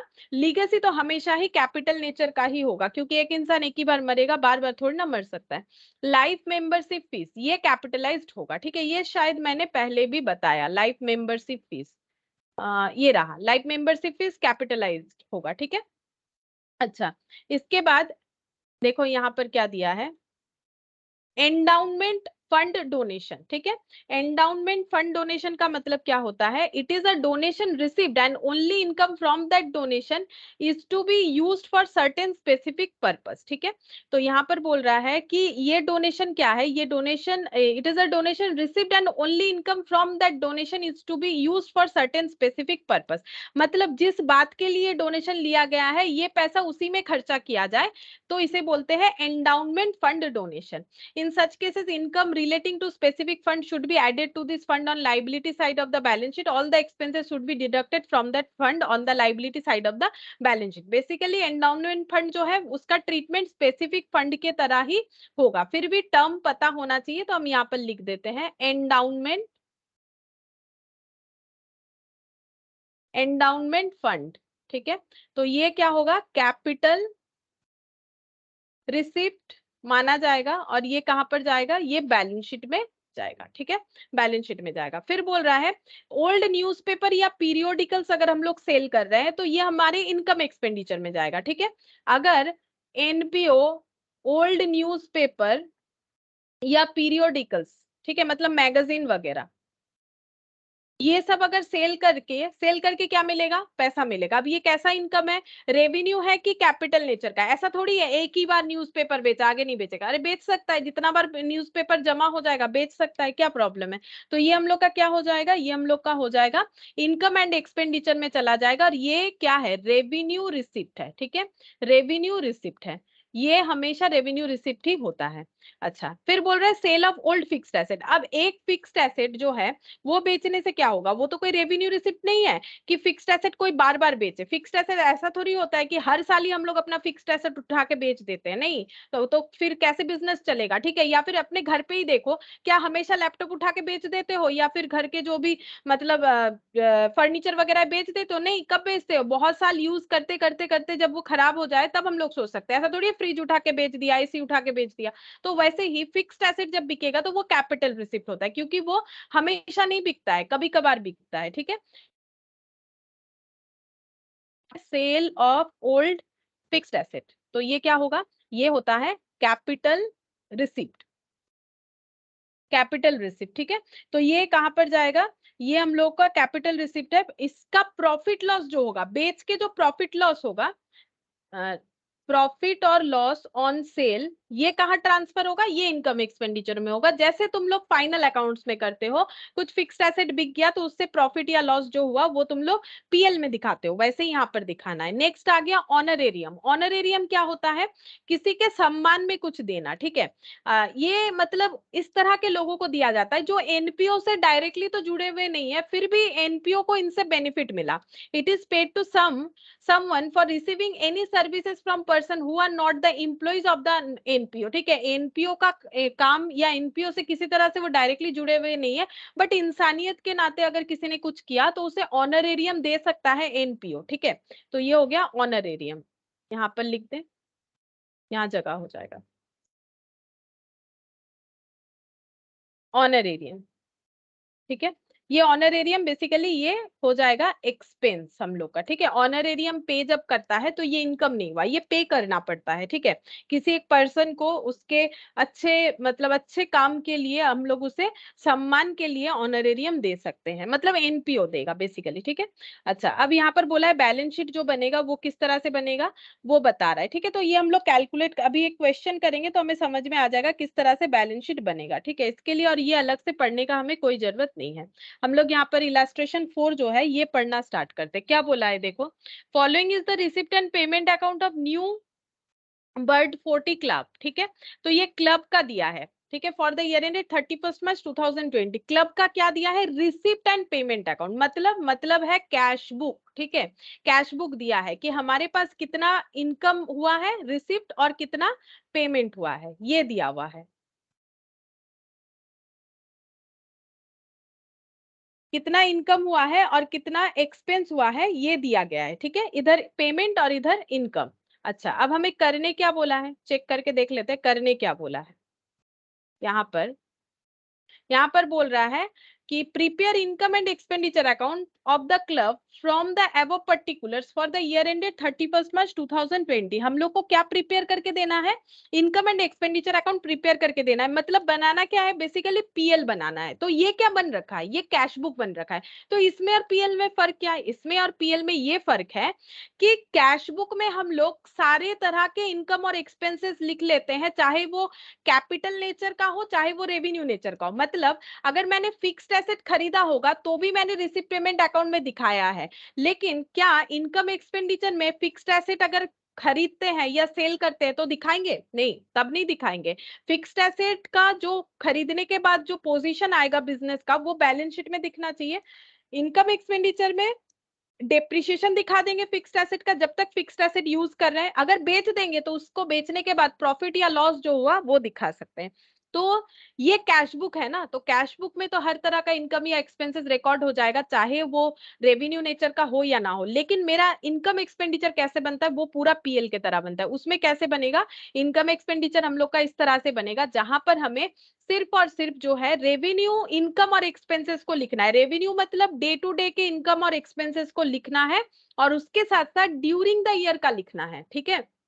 ड्यूरिंग द ईयर का मतलब जिस साल का इनकम एक्सपेंडिचर बनेगा, मतलब 31 मार्च 2020 मतलब 1 अप्रैल 2019 से लेके 31 मार्च 2020 तक का रिलेटेड इनकम और एक्सपेंसेस लिखना पड़ेगा, ठीक है।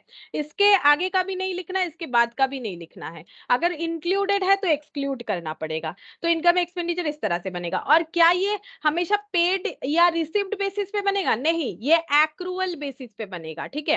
एक्रूअल बेसिस का मतलब जैसे मान लो एनपीओ जो है, मुझे पता नहीं यहाँ क्या क्या आइटम है, हम एक एग्जांपल ले रहे हैं। जैसे मान लो इस एनपीओ को सैलरी देना है 12 मंथ्स का 1000 करके 12,000, ठीक है, एक एग्जांपल लिया।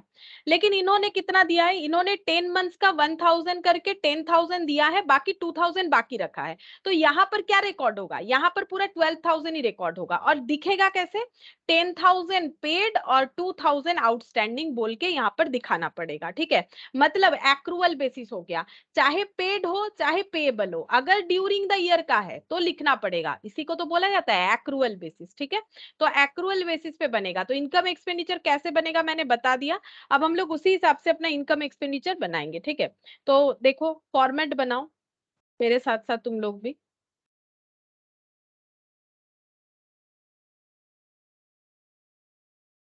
इलास्ट्रेशन 4,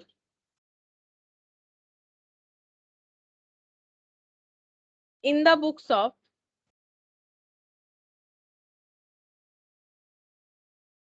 न्यू बर्ड 40 क्लब, ठीक है, ये नाम है।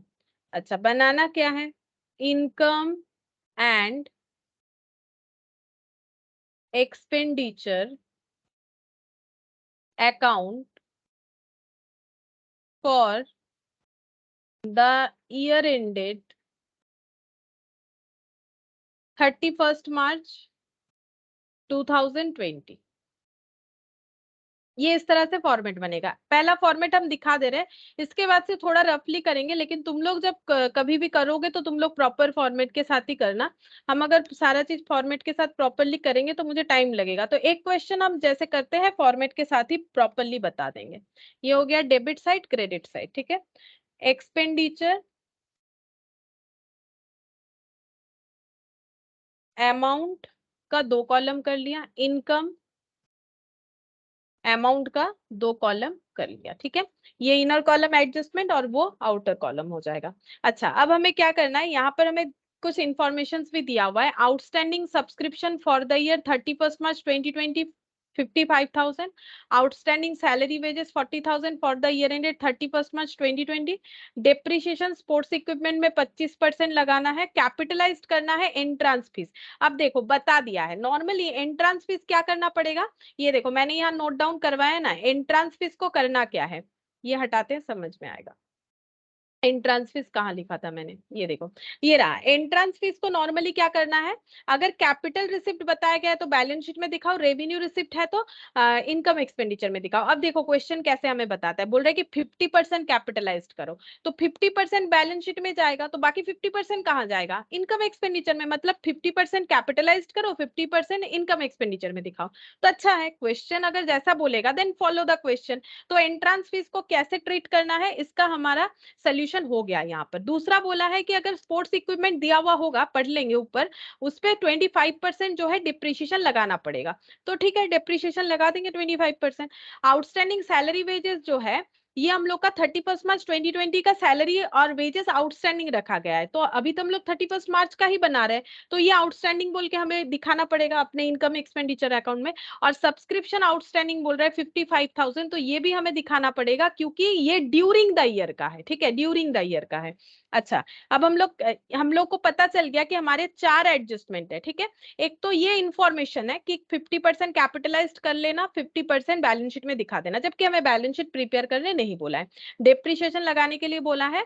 और सैलरी वेजेस को हमें क्या करना है, 31st March 2020 का जितना आउटस्टैंडिंग है वो दिखाना है, सब्सक्रिप्शन का आउटस्टैंडिंग दिखाना है।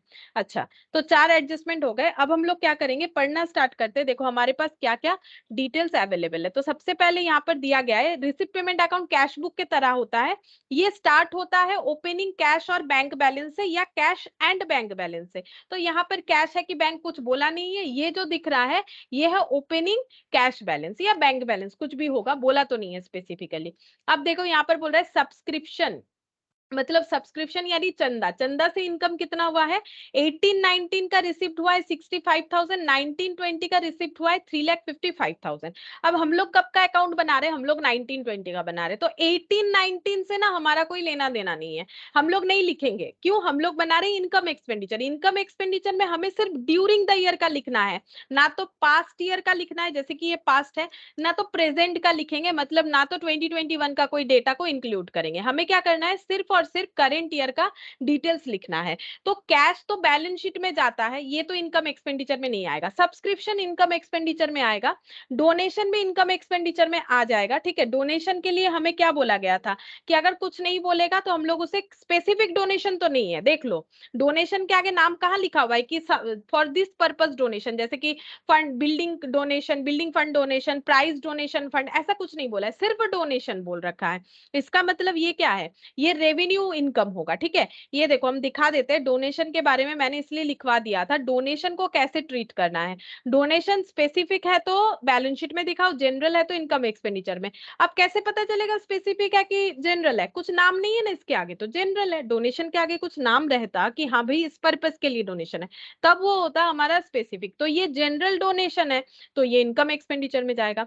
अब रहा एंट्रांस फीस, इसका तो हमारा सोल्यूशन कर ही दिया है क्वेश्चन ने। इसका 50% हम लोग इनकम एक्सपेंडिचर में दिखाएंगे और बाकी बैलेंस शीट में जाना चाहिए, जो कि हमें प्रिपेयर करने यहाँ नहीं बोला गया है। सैलरी वेजेस इतना है, ये पेमेंट क्या है हम लोगों ने, लेकिन हमें यहाँ पर सैलरी वेजेस उतना ही पेमेंट दिखाना है जो इस टाइम को कवर अप करेगा, ठीक है।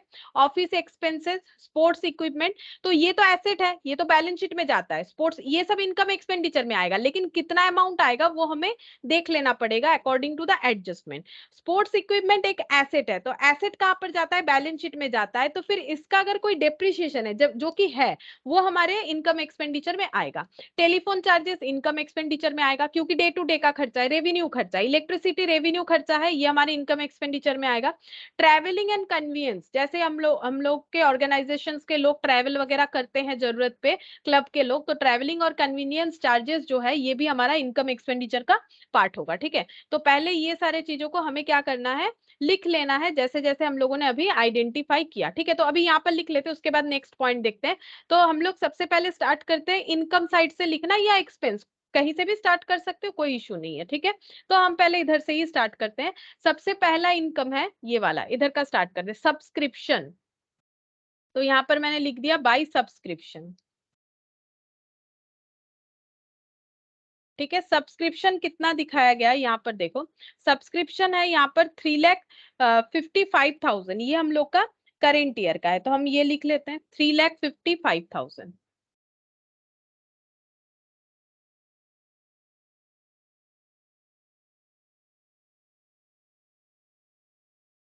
और आउटस्टैंडिंग था, ठीक है। आउटस्टैंडिंग कब का था वो भी देखना पड़ेगा हमें, ठीक है। आउटस्टैंडिंग जो है उसे एडजस्ट कर देंगे, मैंने जगह रख दिया है, ठीक है। फिर यहाँ पर बोल रहा है, अच्छा हाँ एक चीज भी देखो, ये 18-19 का सब्सक्रिप्शन 31 मार्च 20 में इसीलिए हम लोगों ने रिसीव किया होगा ना, क्योंकि हम लोग का ये आउटस्टैंडिंग जो है ये पहले से बाकी था, मतलब 18-19 का पैसा अगर 19-20 में ले रहे हैं तो 18-19 में बाकी रखा होगा तभी ले रहे हैं, इसका मतलब ये होता है, ठीक है। अच्छा अब डोनेशन का बोल रहा है 55,000, तो डोनेशन डायरेक्टली लिख देते हैं यहाँ पर, ये मैंने एक लाइन जगह छोड़ दिया एडजस्टमेंट के लिए। डोनेशन के ऊपर कोई एडजस्टमेंट नहीं था, तो ये मैंने आउटर कॉलम में लिख दिया, डोनेशन 55,000। एंट्रांस फीस का 50% दिखाने के लिए बोला गया, तो जैसा बोला है वैसा कर देंगे। एंट्रांस फीस इसका 50%, तो 50% कितना हो जाएगा, 85,000 का 50%, तो 85,000 का 50% कितना होगा,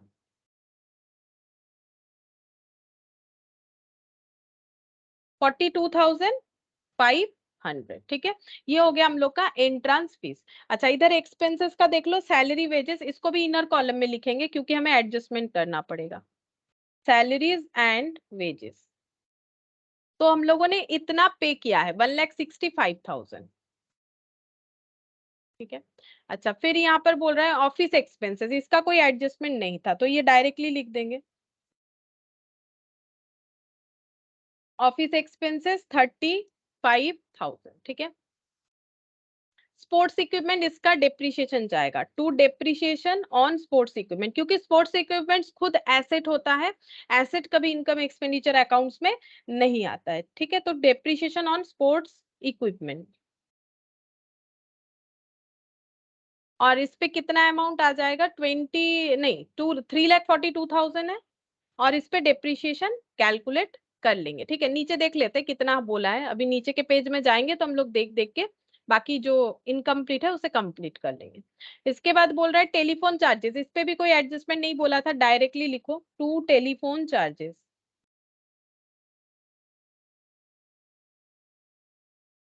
अच्छा टेलीफोन चार्जेस कितना है, 28,000।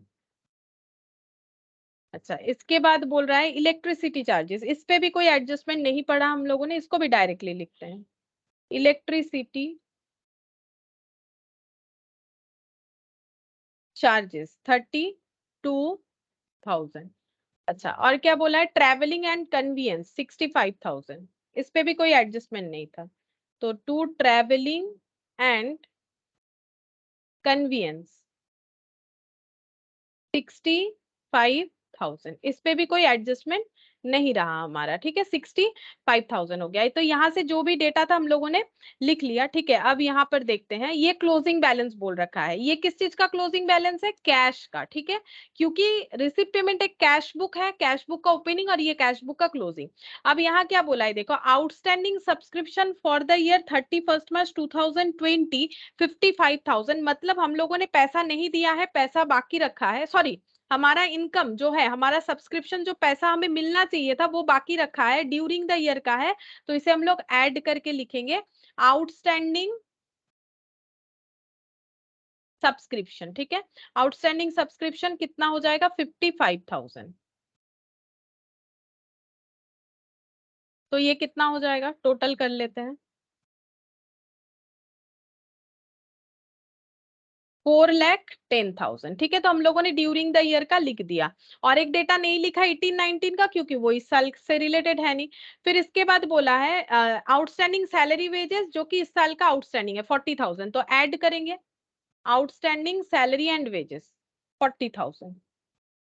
तो हम लोग का एक्चुअली खर्चा है टोटल सैलरी वेजेस का इस बार का 2,05,000। ठीक है, लेकिन उसमें से हम लोगों ने 40,000 पे नहीं किया, बाकी रखा है, क्योंकि इसी साल का है तो हमें यहाँ पर तो दिखाना पड़ेगा। ठीक है, अच्छा, इसके बाद डेप्रिसिएशन लगाना है 25%, तो इस पे 25% लगाएंगे। 25% मतलब 1/4, 3,42,000। तुम लोग देखो अपने कैलकुलेटर पे कितना आ रहा है,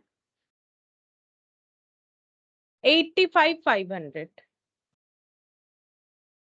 85,500। फिर यहाँ पर टेलीफोन चार्जेस दिया है, इलेक्ट्रिसिटी चार्जेस, ये सब हो गया। चलो, अब कैपिटलाइज करने बोला, एंट्रांस फीस 50%, जो कि मैंने पहले ही कर दिया, मुझे याद था तो मैंने पहले ही कर दिया।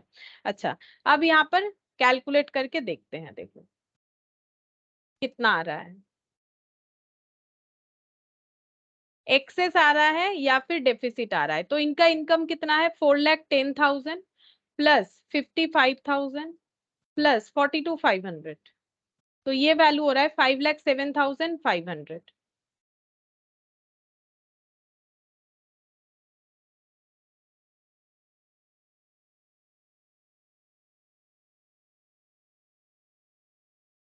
लेस करते जाओ खर्चा, अगर बचेगा तो सरप्लस है। 32,000, 28,000, 85,500, 35, 2,05,000, 57,000। ठीक है, इसे क्या लिखेंगे? हमारे पास सारे खर्चे देने के बाद भी 57,000 बच जाता है, तो इसे बोलना पड़ेगा to excess of income. Income excess है ओवर एक्सपेंडिचर, ओवर एक्सपेंडिचर, ये पूरा लैंग्वेज हो गया। या फिर लिख सकते हो, या फिर लिख सकते हो सरप्लस। ठीक है, या फिर लिख सकते हो सरप्लस, बैलेंसिंग फिगर। ठीक है, ये एक लाइन में होना चाहिए, मेरा थोड़ा नीचे आ गया। तो सरप्लस, सरप्लस मतलब जो एक्स्ट्रा बच गया है। ठीक है, दैट इज कॉल्ड सरप्लस। ठीक है, अच्छा, इस तरह से हमारा कैलकुलेशन होना चाहिए। अच्छा, अब एक चीज दिखा देते हैं। जैसे अगर तुम लोग को इस अकाउंट पे अगर बोले कि सब्सक्रिप्शन अकाउंट बना के दिखाओ, में भी बोल सकता है। इस तरह के क्वेश्चन में हमें बोल दिया कि सब्सक्रिप्शन अकाउंट बना के दिखाओ, तो वो कैसे बनेगा ये देखो, यहाँ पर हम दिखा देते हैं, क्योंकि इंपॉर्टेंट होता है, कभी कभी पूछ लेता है। ये तो बिना अकाउंट बनाए भी हमारा क्वेश्चन बन गया, लेकिन हम लोग चाहे तो बना सकते हैं। तो इंफॉर्मेशन क्या था देखो, सब्सक्रिप्शन आउटस्टैंडिंग है करेंट ईयर का 55,000। अब सब्सक्रिप्शन हम लोग का क्या है? इनकम है, तो इसका अगर हमारा रिसीवेबल है तो वो एसेट होगा, और अगर मतलब रिसीवेबल जो है एसेट है। ठीक है, और अगर प्रीपेड किसी ने कर दिया है तो हमारे लिए लाइबिलिटी है। तो इस क्वेश्चन में कहीं प्रीपेड था नहीं, इस क्वेश्चन में हमें बोला था कि इस ईयर के एंड में 55,000 हमें मिलेगा, मतलब एसेट है, एसेट का ओपनिंग इधर जाएगा तो क्लोजिंग इधर आएगा। तो बाई बैलेंस सीडी ये अमाउंट कितना बोला है? 55,000। ठीक है, ये 55,000 आ जाएगा। अच्छा, और क्या बोला था? और हम लोगों का रिसिप्ट पेमेंट अकाउंट में बताया था कि रिसिप्ट हुआ है इस साल का 3,55,000। तो रिसिप्ट होने से हम लोग क्या एंट्री करते हैं? Cash account debit to subscription. तो यहाँ पर क्या लिखेंगे? By cash. ठीक है, तो हमारा दो कैश रिसीव हुआ है, एक 3,55,000, ये देखो, एक हमें रिसीव हुआ है 3,55,000, और भी एक रिसीव हुआ है जो कि हमें क्वेश्चन बताएगा। ये देखो, हमें क्वेश्चन बता रहा है कि हमारा 18-19 का 65,000 रिसीव हुआ है, 18-19 का यहाँ पर ऐसे करके रीराइट कर लेते हैं, 65,000 रिसीव हुआ है। 19-20 का जो कि इस साल का है 3,55,000 रिसीव हुआ है। ठीक है, अब इससे क्या कंक्लूजन आता है पता है? अगर हमारे 18-19 का पैसा बाकी था तभी ना हमें कोई 19 20 में पे कर रहा है। मतलब जब हम लोगों ने ये ईयर स्टार्ट किया तब हमें दिखा कि अच्छा पिछले साल का, अभी तो 1920 चल रहा है, अभी क्या चल रहा है, मतलब जो जिस साल का अकाउंट बना रहे 1920, जब हम लोगों ने अकाउंट ओपन किया तब देखा अच्छा 18-19 का ना हमारा इनकम बाकी है कितना 65,000, तो उसे हम लोग कैसे ब्रॉट डाउन करेंगे एज एन एसेट, तो टू बैलेंस बीडी ये यहाँ पर 65,000 आ जाएगा। ये देखो ये तभी समझ में आएगा अगर तुम लोग चीजों को लॉजिकली सोचोगे, ठीक है। अगर हम दिखा रहे हैं कि मुझे इस साल में 80 प्रीवियस ईयर का पेमेंट मिला, तो स्टार्टिंग में प्रीवियस ईयर का मेरा बाकी रहा होगा, तभी मुझे इस साल का पेमेंट मिल गया, और कुछ प्रीपेड था नहीं क्वेश्चन में, इसीलिए एसेट का ना तो कोई ओपनिंग बैलेंस था और एसेट का ना ही तो कोई हमारा क्लोजिंग बैलेंस था, ठीक है। अब अगर हम लोग इसको टोटल करते हैं, चेक करो कितना आएगा। यहाँ हो गया 65,000 प्लस 3,55,000 प्लस 55,000, तो ये हो गया 4,75,000 माइनस 65,000, ठीक है। तो ये कितना निकल के आया 4,10,000, इधर बैलेंस आ रहा है, और इधर कौन सा बैलेंस आएगा, इनका सब्सक्रिप्शन को तो क्लोज भी करना पड़ेगा इनकम एक्सपेंडिचर में, तो subscription account debit to income and expenditure, ये बैलेंसिंग फिगर आ गया। यही तो हमारी इनकम एक्सपेंडिचर में दिख रहा होगा, ये देखो 4,10,000। लेकिन ये तुम लोग सोचोगे इतना मेहनत क्यों करे जब मुझे ऐसे ही क्वेश्चन सॉल्व हो जा रहा है। ये तो तब सॉल्व होगा ना जब हमारे पास इतना कम डेटा रहेगा, जब बहुत सारे डेटा अवेलेबल रहेंगे, प्रीपेड भी रहेगा, आउटस्टैंडिंग भी रहेगा, तब इसके अलावा हमारे पास कोई दूसरा चांसेस नहीं होता है, ठीक है। ये सबसे बेटर वे है सही करने का। बाकी बहुत से लोग रट लेते हैं, वो बात अलग है, ओपनिंग एड क्लोजिंग लेस वो अलग बात है, ठीक है। अच्छा अब ये सैलरी वेजेस का भी देख लो, सैलरी वेजेस इतना आउटस्टैंडिंग था, इसका भी अगर अकाउंटिंग ट्रीटमेंट दिखाना चाहो तो ऐसे दिखा सकते हैं हम लोग, सैलरी एंड वेजेस, ठीक है।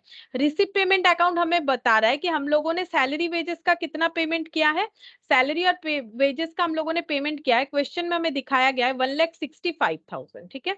1,65,000 हम लोगों ने पेमेंट किया है, प्रीवियसली कोई बाकी नहीं है लेकिन करेंट ईयर का बाकी है, तो डेबिट और क्रेडिट, सैलरी वेजेस मेरा एक्सपेंसेस है, तो एक्सपेंसेस अगर मेरा बाकी रह रहा है तो वो मेरा लाइबिलिटी है, क्लोजिंग लाइबिलिटी, तो ओपनिंग लाइबिलिटी इधर, क्लोजिंग लाइबिलिटी इधर होगा, तो टू बैलेंस सीडी कितना लिखेंगे 40,000, ठीक है, जितना बताया है, ठीक है। तो यहाँ पर हो गया ये देखो 40,000। अब इसको जब टोटल करोगे तो ये इतना ही आ जाएगा 2,05,000, ठीक है। अब ये 2,05,000 इधर आ गया, अब इसको क्लोज कैसे करना है, कोई भी इनकम या एक्सपेंसेस इनकम एक्सपेंडिचर में क्लोज होगा, तो by income expenditure balancing figure 2,05,000, और यही वाला हम लोगों ने देखो वहां पर ही इतना ही दिखाया है, तो इसका रीड करो एंट्री को, income expenditure account debit to salary, तो ये देखो income expenditure account debit to salary 2,05,000। अब यहाँ भी ऐड करके लिख सकते हो, वर्किंग नोट बना के भी कर सकते हो। ये सब वर्किंग नोट क्यों दिखा रहे हैं, ये इसीलिए दिखा रहे हैं जब बहुत सारा इंफॉर्मेशन रहेगा तब तुम लोग का आइडिया गलत ना हो जाए कौन सा डेबिट कौन सा क्रेडिट है, तो छोटे छोटे क्वेश्चन में भी हम दिखा रहे हैं, ठीक है। अभी स्टार्टिंग में दिखा रहे हैं, आगे जाके जो है हम लोग बड़ा अमाउंट रहेगा तभी ऐसा ट्रीट करेंगे, अदरवाइज नहीं करेंगे, ठीक है। अच्छा अब देखो नेक्स्ट क्वेश्चन पढ़ते हैं, इलास्ट्रेशन 5, ठीक है। इलास्ट्रेशन 5 क्या बोला है देखो, from the following information of a club, so the amount of match expenses and match fund in the appropriate financial statement of the club for the year ended 31st March 2020।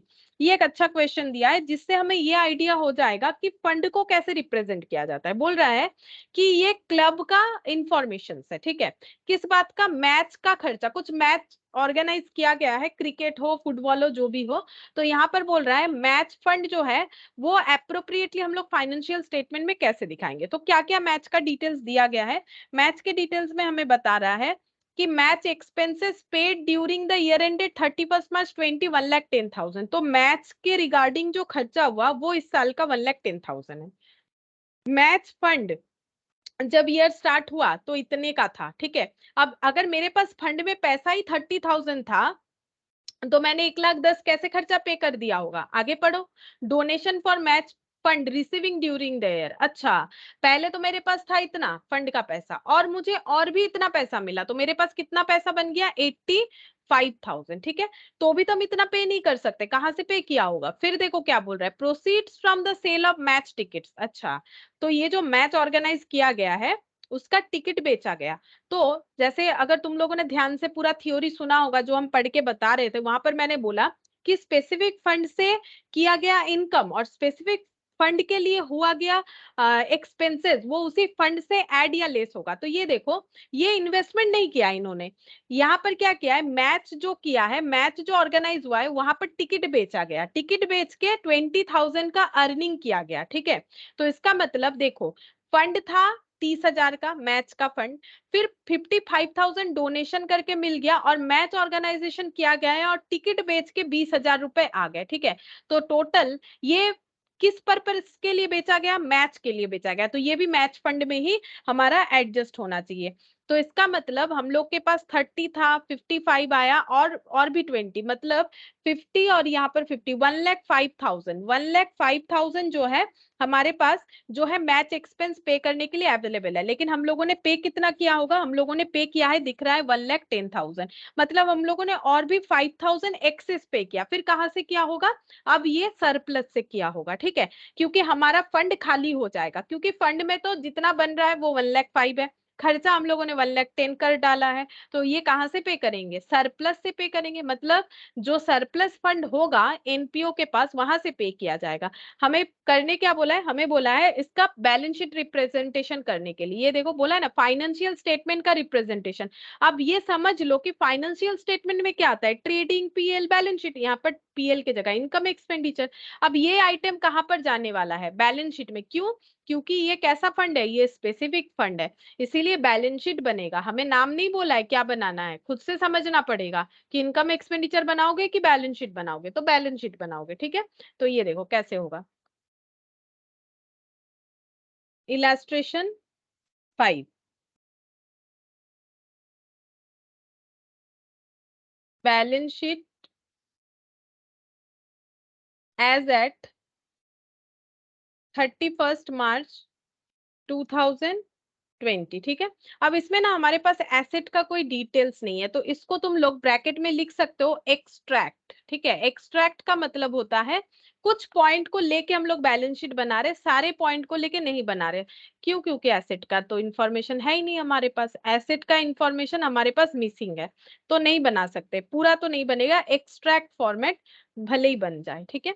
अच्छा, सबसे पहले हमारे पास match fund है, तो ये कैसा fund है, specific fund है। स्पेसिफिक फंड कहाँ जाता है, बैलेंस शीट में। फंड लाइबिलिटी होता है, क्यों होता है, क्योंकि ये लिया गया लोगों से पैसा हमें मैच के लिए ही लगाना है, लाइबिलिटी होता है, दूसरे का पैसा हम लोग काम पे लगाएंगे तो लाइबिलिटी होता है। जैसे कैपिटल भी हमारा लाइबिलिटी होता है ना, कि हमें उसे प्रॉफिट अर्न करके देखना है।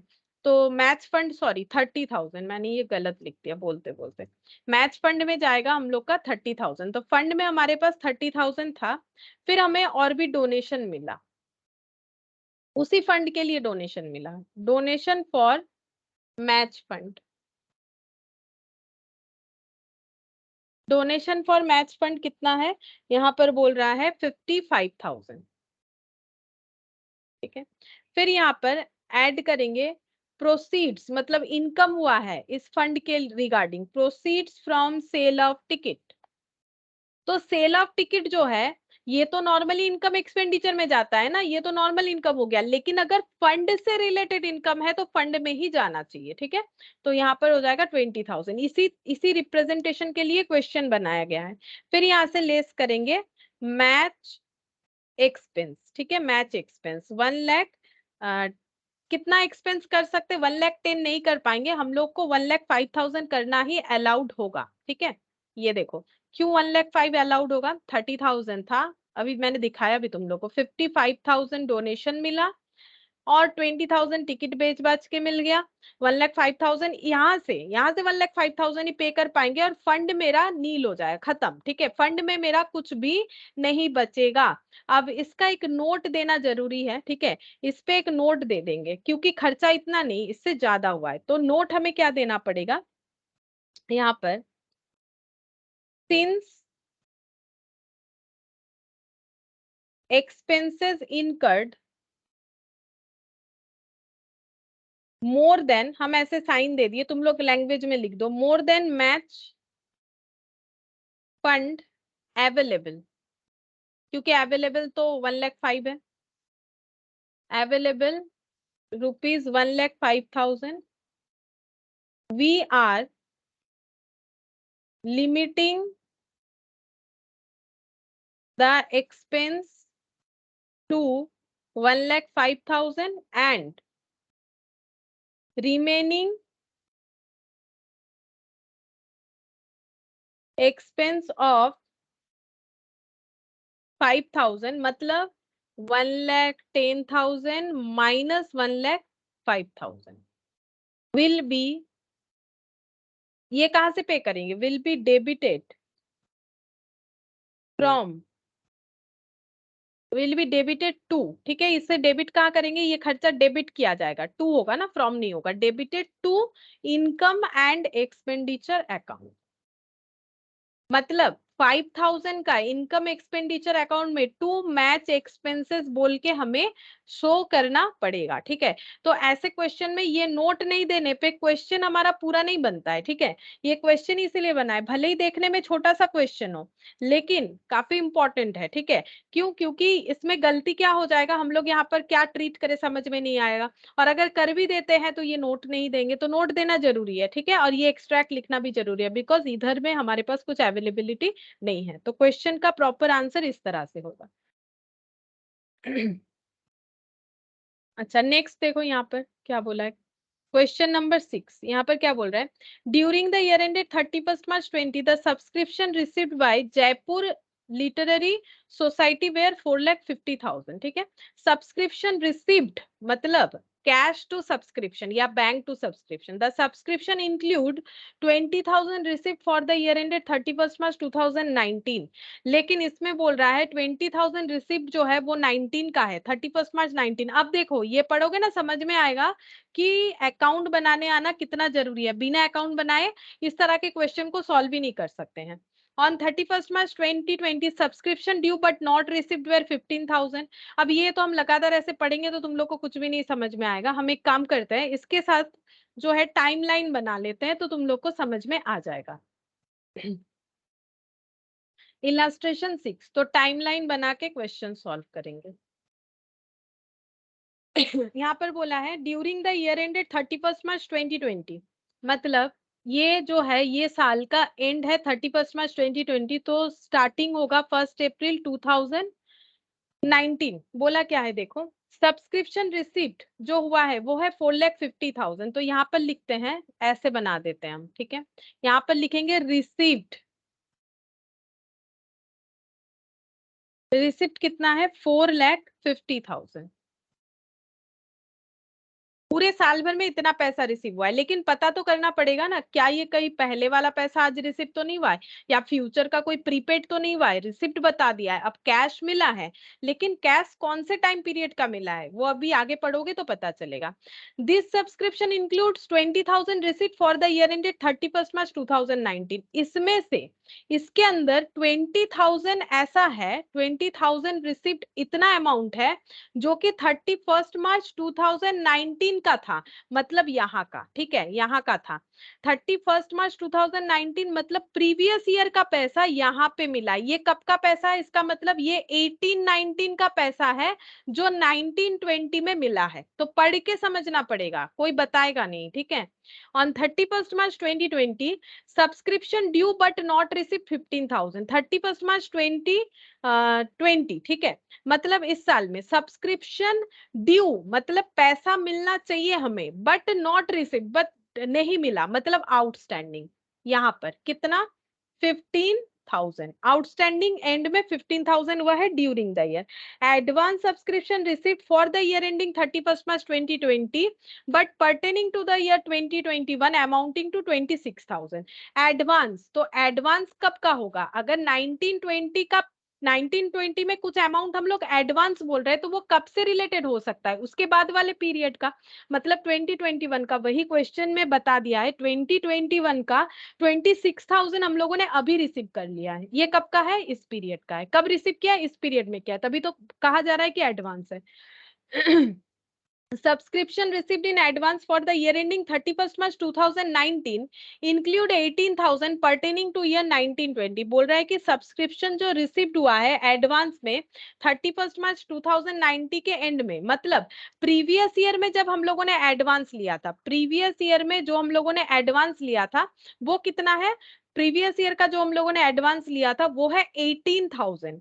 अब प्रीवियस ईयर का एडवांस मतलब 18-19 का एडवांस, 18-19 का जो एडवांस है वो तो इस साल का इनकम है।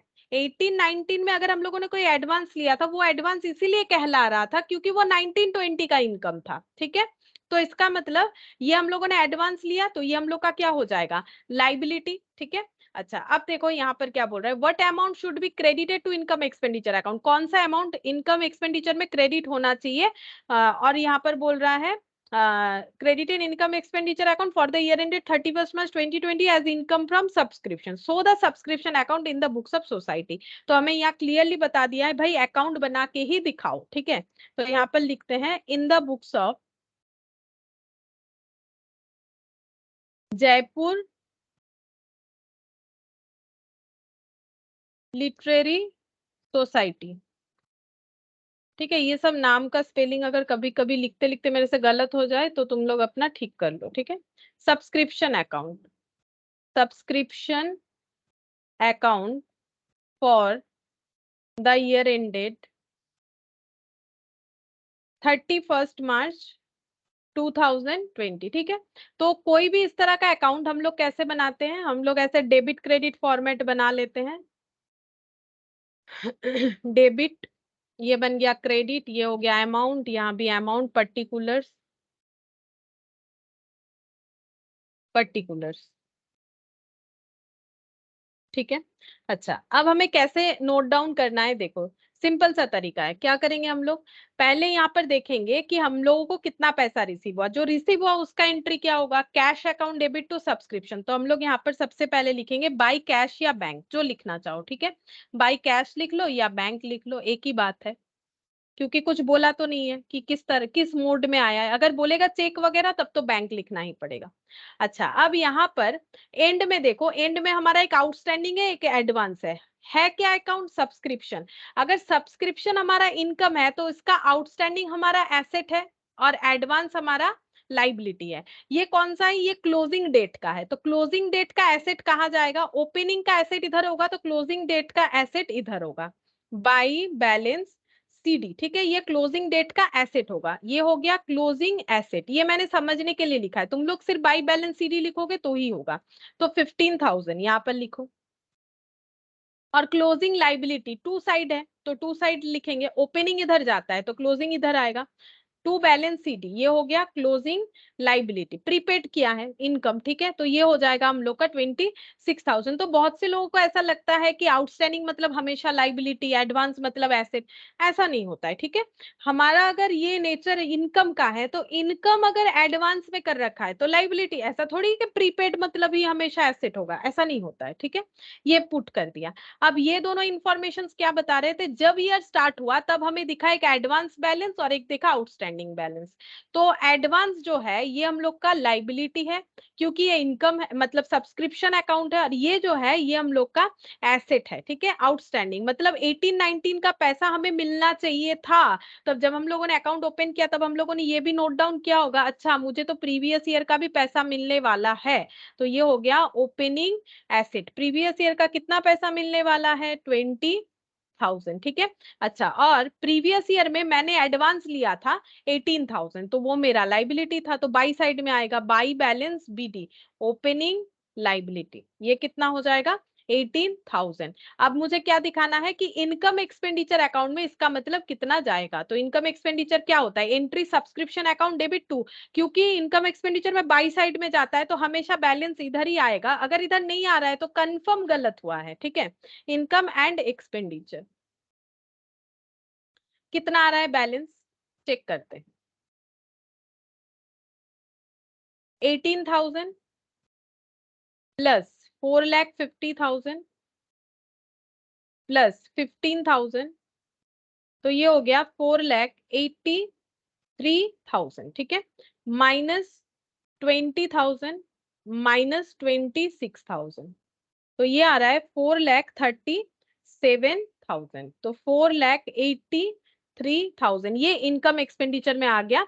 इसका मतलब हमारे इस साल का इनकम सब्सक्रिप्शन से इतना है। अभी इसमें कुछ आउटस्टैंडिंग भी है, ये देखो कुछ आउटस्टैंडिंग भी है, कुछ एडवांस भी है, ये इतना होगा। ठीक है, एक्चुअली क्या हुआ देखो, जब हम लोगों ने ये देखो, हम ऐसे भी समझा सकते हैं डायरेक्टली बिना अकाउंट बनाए भी तुम लोग समझ सकते हो, लेकिन अकाउंट बनाने बोला है तो अकाउंट तो बनाना पड़ेगा।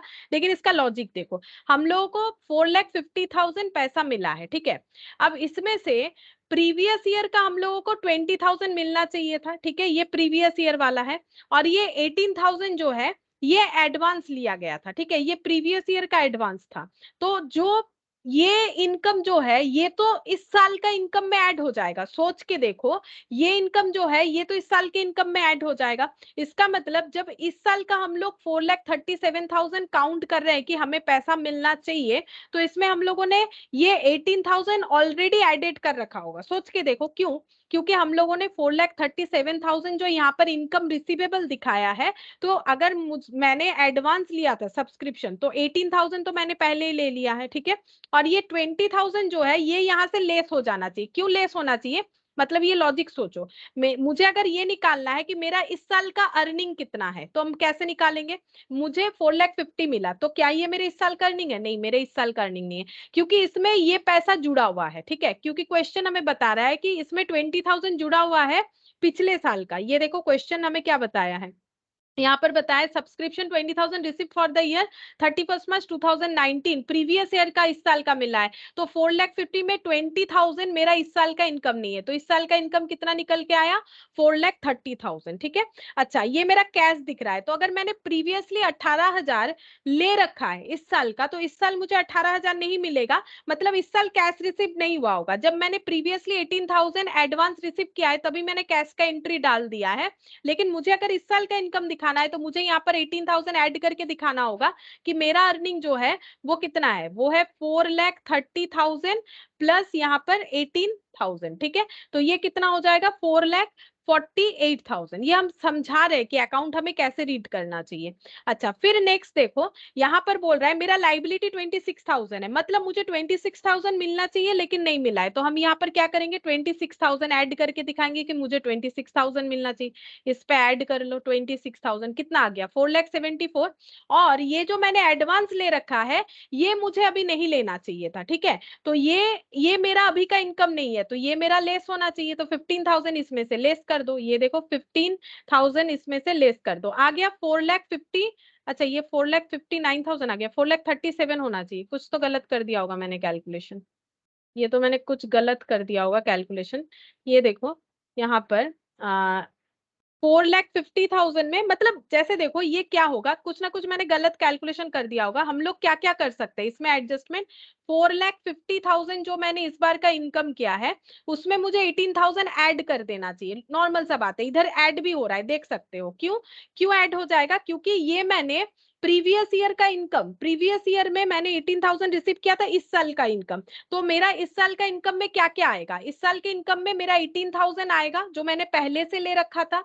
इस साल के इनकम में मुझे 15,000 आउटस्टैंडिंग है, लेकिन है तो इसी साल का, तो ये ऐड कर देंगे। ठीक है, और क्या लेस करना पड़ेगा? यहाँ से 26, मतलब इसी लॉजिक में ये अकाउंट बना हुआ है, वही बोल रहे हैं। 26,000 लेस कर देंगे मेरे टोटल इनकम से, क्योंकि 26,000 मैंने पैसा ले तो लिया है लेकिन ये मेरे इस साल का इनकम है नहीं। ठीक है, और 20,000 भी लेस कर देंगे, क्योंकि 20,000 जो है मेरा प्रीवियस ईयर का है, और ये पूरे डेटा को इससे एडजस्ट कर देंगे। ठीक है, ये पूरे डेटा को इससे एडजस्ट कर दोगे तो यही वाला आएगा। मतलब बेसिकली अकाउंट कैसे बना है वही हम बता रहे हैं, तो तुम लोग इसको करके देख सकते हो, यही वाला आंसर आएगा। ठीक है, अलग आंसर नहीं आएगा, वो शायद मैंने कैलकुलेट करते हुए कुछ तो गलत हो गया होगा, तो इसको चेक करके देख सकते हो, सेम आंसर आएगा यहाँ पर। ठीक है, तो ये अकाउंट इसी तरह से बनता है। तो ये हम लोग का हो गया सब्सक्रिप्शन अकाउंट का और एक क्वेश्चन। ठीक है, अच्छा, और अकाउंट बनाना लेकिन जरूरी है, अकाउंट हमें स्किप नहीं करना है, क्योंकि बहुत से लोगों को लगता है कि अकाउंट स्किप कर देंगे। नहीं, अकाउंट स्किप करने से खुद ही का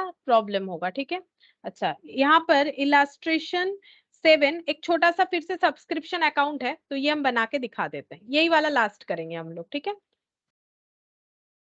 इलास्ट्रेशन 7 अब हम थोड़ा सा रफली कर रहे हैं, मतलब उतना फॉर्मेट नहीं बना रहे, हम सिर्फ यहाँ पर सब्सक्रिप्शन अकाउंट लिखेंगे और बाकी चीजों को पुट करते जाएंगे, तो धीरे धीरे हम लोग थोड़ा फास्ट करेंगे। यहाँ पर बोल रहा है from the following information calculate the amount of subscription outstanding for the year ended 31 March 2020। अभी तक हमें बोल रहा था कि इनकम एक्सपेंडिचर में कितना जाएगा, अब बोल रहा है 31 मार्च 20 का आउटस्टैंडिंग कितना है वो निकालो। ठीक है, हम लोग अकाउंट बना के निकाल लेंगे। बैलेंस में फिर हम लोग का बैलेंसिंग फिगर कितना आएगा, बैलेंसिंग फिगर आ जाएगा हम लोग का 31 मार्च 2020। अगर हम लोग का ईयर एंड है और उसका आउटस्टैंडिंग निकालने के लिए बोला है तो ये वाला अमाउंट हम लोग का बैलेंसिंग फिगर आ जाएगा। ठीक है, ये वाला अमाउंट हम लोग का बैलेंसिंग फिगर आ जाएगा। एक क्लब है 350 मेंबर, एक क्लब में 350 मेंबर है जो एनुअल सब्सक्रिप्शन 1050 पे करते हैं, तो इनकम एक्सपेंडिचर में कितना जाएगा, जो इस साल का इनकम होना चाहिए। तो हर एक मेंबर अगर 1050 पे करेगा तो हमारा इनकम एक्सपेंडिचर में कितना जाना चाहिए वो तो हम लोग पहले लाइन से ही पता कर सकते हैं। 350 करके 350 मेंबर से अगर 1050 करके रिसीव करेंगे हम लोग तो हम लोग का इनकम एक्सपेंडिचर में कितना जाएगा, ये क्लियर हो गया। 3,67,500 हम लोग का इनकम जनरेट होना चाहिए। अब देखेंगे कि सारे लोगों ने पैसा दिया या एडवांस किया या आउटस्टैंडिंग किया। रिसिप्ट पेमेंट अकाउंट जो दिख रहा है वो 4,10,000, तो यहाँ पर लिखो बाय बैंक या कैश। ठीक है, 4,10,000 मतलब इतना पैसा मिला है। अच्छा, फिर क्या बोल रहा है, नीचे कुछ एडिशनल इंफॉर्मेशन दिया गया है ऐसा बताया जा रहा है। तो इसमें बोल रहा है ये देखो, subscription received in advance, advance subscription लिया है 31 मार्च 20 का, मतलब करेंट ईयर का एडवांस, मतलब करेंट ईयर का लाइबिलिटी, क्लोजिंग लाइबिलिटी। तो इसको हम लोग कैसे लिखेंगे, क्लोजिंग लाइबिलिटी को हम लोग ऐसे लिखेंगे, ये लाइबिलिटी ओपनिंग इधर जाएगा तो क्लोजिंग इधर आ जाएगा। टू बैलेंस CD 62,000 और 31 मार्च 19 का एडवांस मतलब ओपनिंग लाइबिलिटी, तो ये इधर आ जाएगा बाई बैलेंस BD। ठीक है, 30,000। ठीक है, 30,000 हमें यहाँ पर ये कैलकुलेट करके देना है। तो ये देखो हम लोगों ने रिसीव कितना किया है 4 लाख, ये ऐड करके तो आ ही जाएगा 3,67,500 प्लस 62,000, तो यहाँ पर हो गया 4 लाख। अच्छा, यहाँ पर और भी कुछ है क्या, एडवांस बोला है यहाँ पर इतना। अच्छा, और एक एक एक मेरा इंफॉर्मेशन छूट गया, ये देखो ये वाला सब्सक्रिप्शन आउटस्टैंडिंग फॉर 31 मार्च 2019 45,000। तो आउटस्टैंडिंग मतलब एसेट, क्योंकि इनकम है, यहाँ पर आ गया 45,000। ठीक है, अब टोटल कर लो 4,29,000 प्लस 45,000, तो यहाँ पर आंसर आ रहा है 4,74,500। ठीक है, माइनस 30,000 माइनस 4,10,000, तो आंसर निकल के आएगा 34,500। ये आउटस्टैंडिंग है करेंट ईयर का, तो 4,74,500। ठीक है, तो ये समझ लो कि कौन सा एसेट है, कौन सा लाइबिलिटी है, कौन सा किधर जाना चाहिए। ठीक है, ये डेबिट क्रेडिट हो गया। तो ये सब क्वेश्चन में हमें इंफॉर्मेशन गिवन था और हम लोगों ने ये कैलकुलेट कर लिया, और क्वेश्चन हमें स्टार्टिंग में ही बताया था कि यही हमें कैलकुलेट करना है। तो इतना हम लोगों ने रिसीव किया, करेंट ईयर का सिर्फ इतना ही है। ठीक है, इतना क्यों है, क्योंकि हम लोगों ने पहले से 30,000 रिसीव कर रखा है जो कि इसमें इंक्लूडेड होगा, और ये जो आउटस्टैंडिंग वाला है, ये प्रीवियस ईयर का जो आउटस्टैंडिंग है वो यहाँ से एक्सक्लूड कर देना चाहिए। तो वो ऑटोमेटिकली जो है लेजर में पोस्ट करोगे तो एडजस्ट हो ही जाएगा।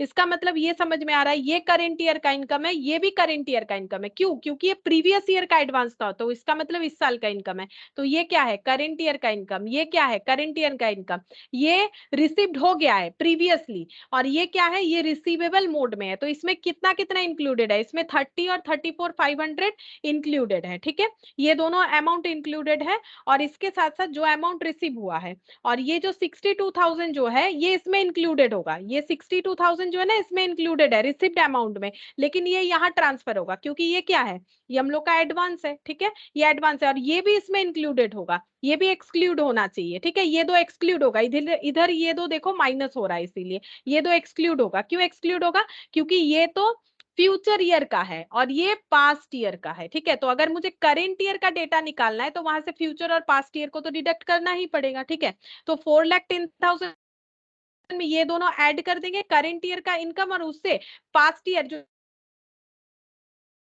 एक्सक्लूड करो, फ्यूचर ईयर जो इसमें इंक्लूडेड है एक्सक्लूड करो, मतलब जो हम पहले समझाना चाह रहे थे, तो ये ऑटोमेटिकली निकल के आएगा। और ये इसीलिए ऐसा हो रहा है क्योंकि मुझे 4,10,000 जरूर मिला है, लेकिन इसमें 45,000 प्रीवियस ईयर का इनकम इंक्लूडेड है जो इस साल पे हुआ है, तो प्रीवियस ईयर से मुझे इस साल का कोई लेना देना नहीं होता है। ठीक है, तो ये एक्सक्लूड हो जाएगा। वैसे इस क्वेश्चन में इनकम एक्सपेंडिचर निकालने नहीं बोला था, बोला था ये वाला बैलेंस करके निकालने।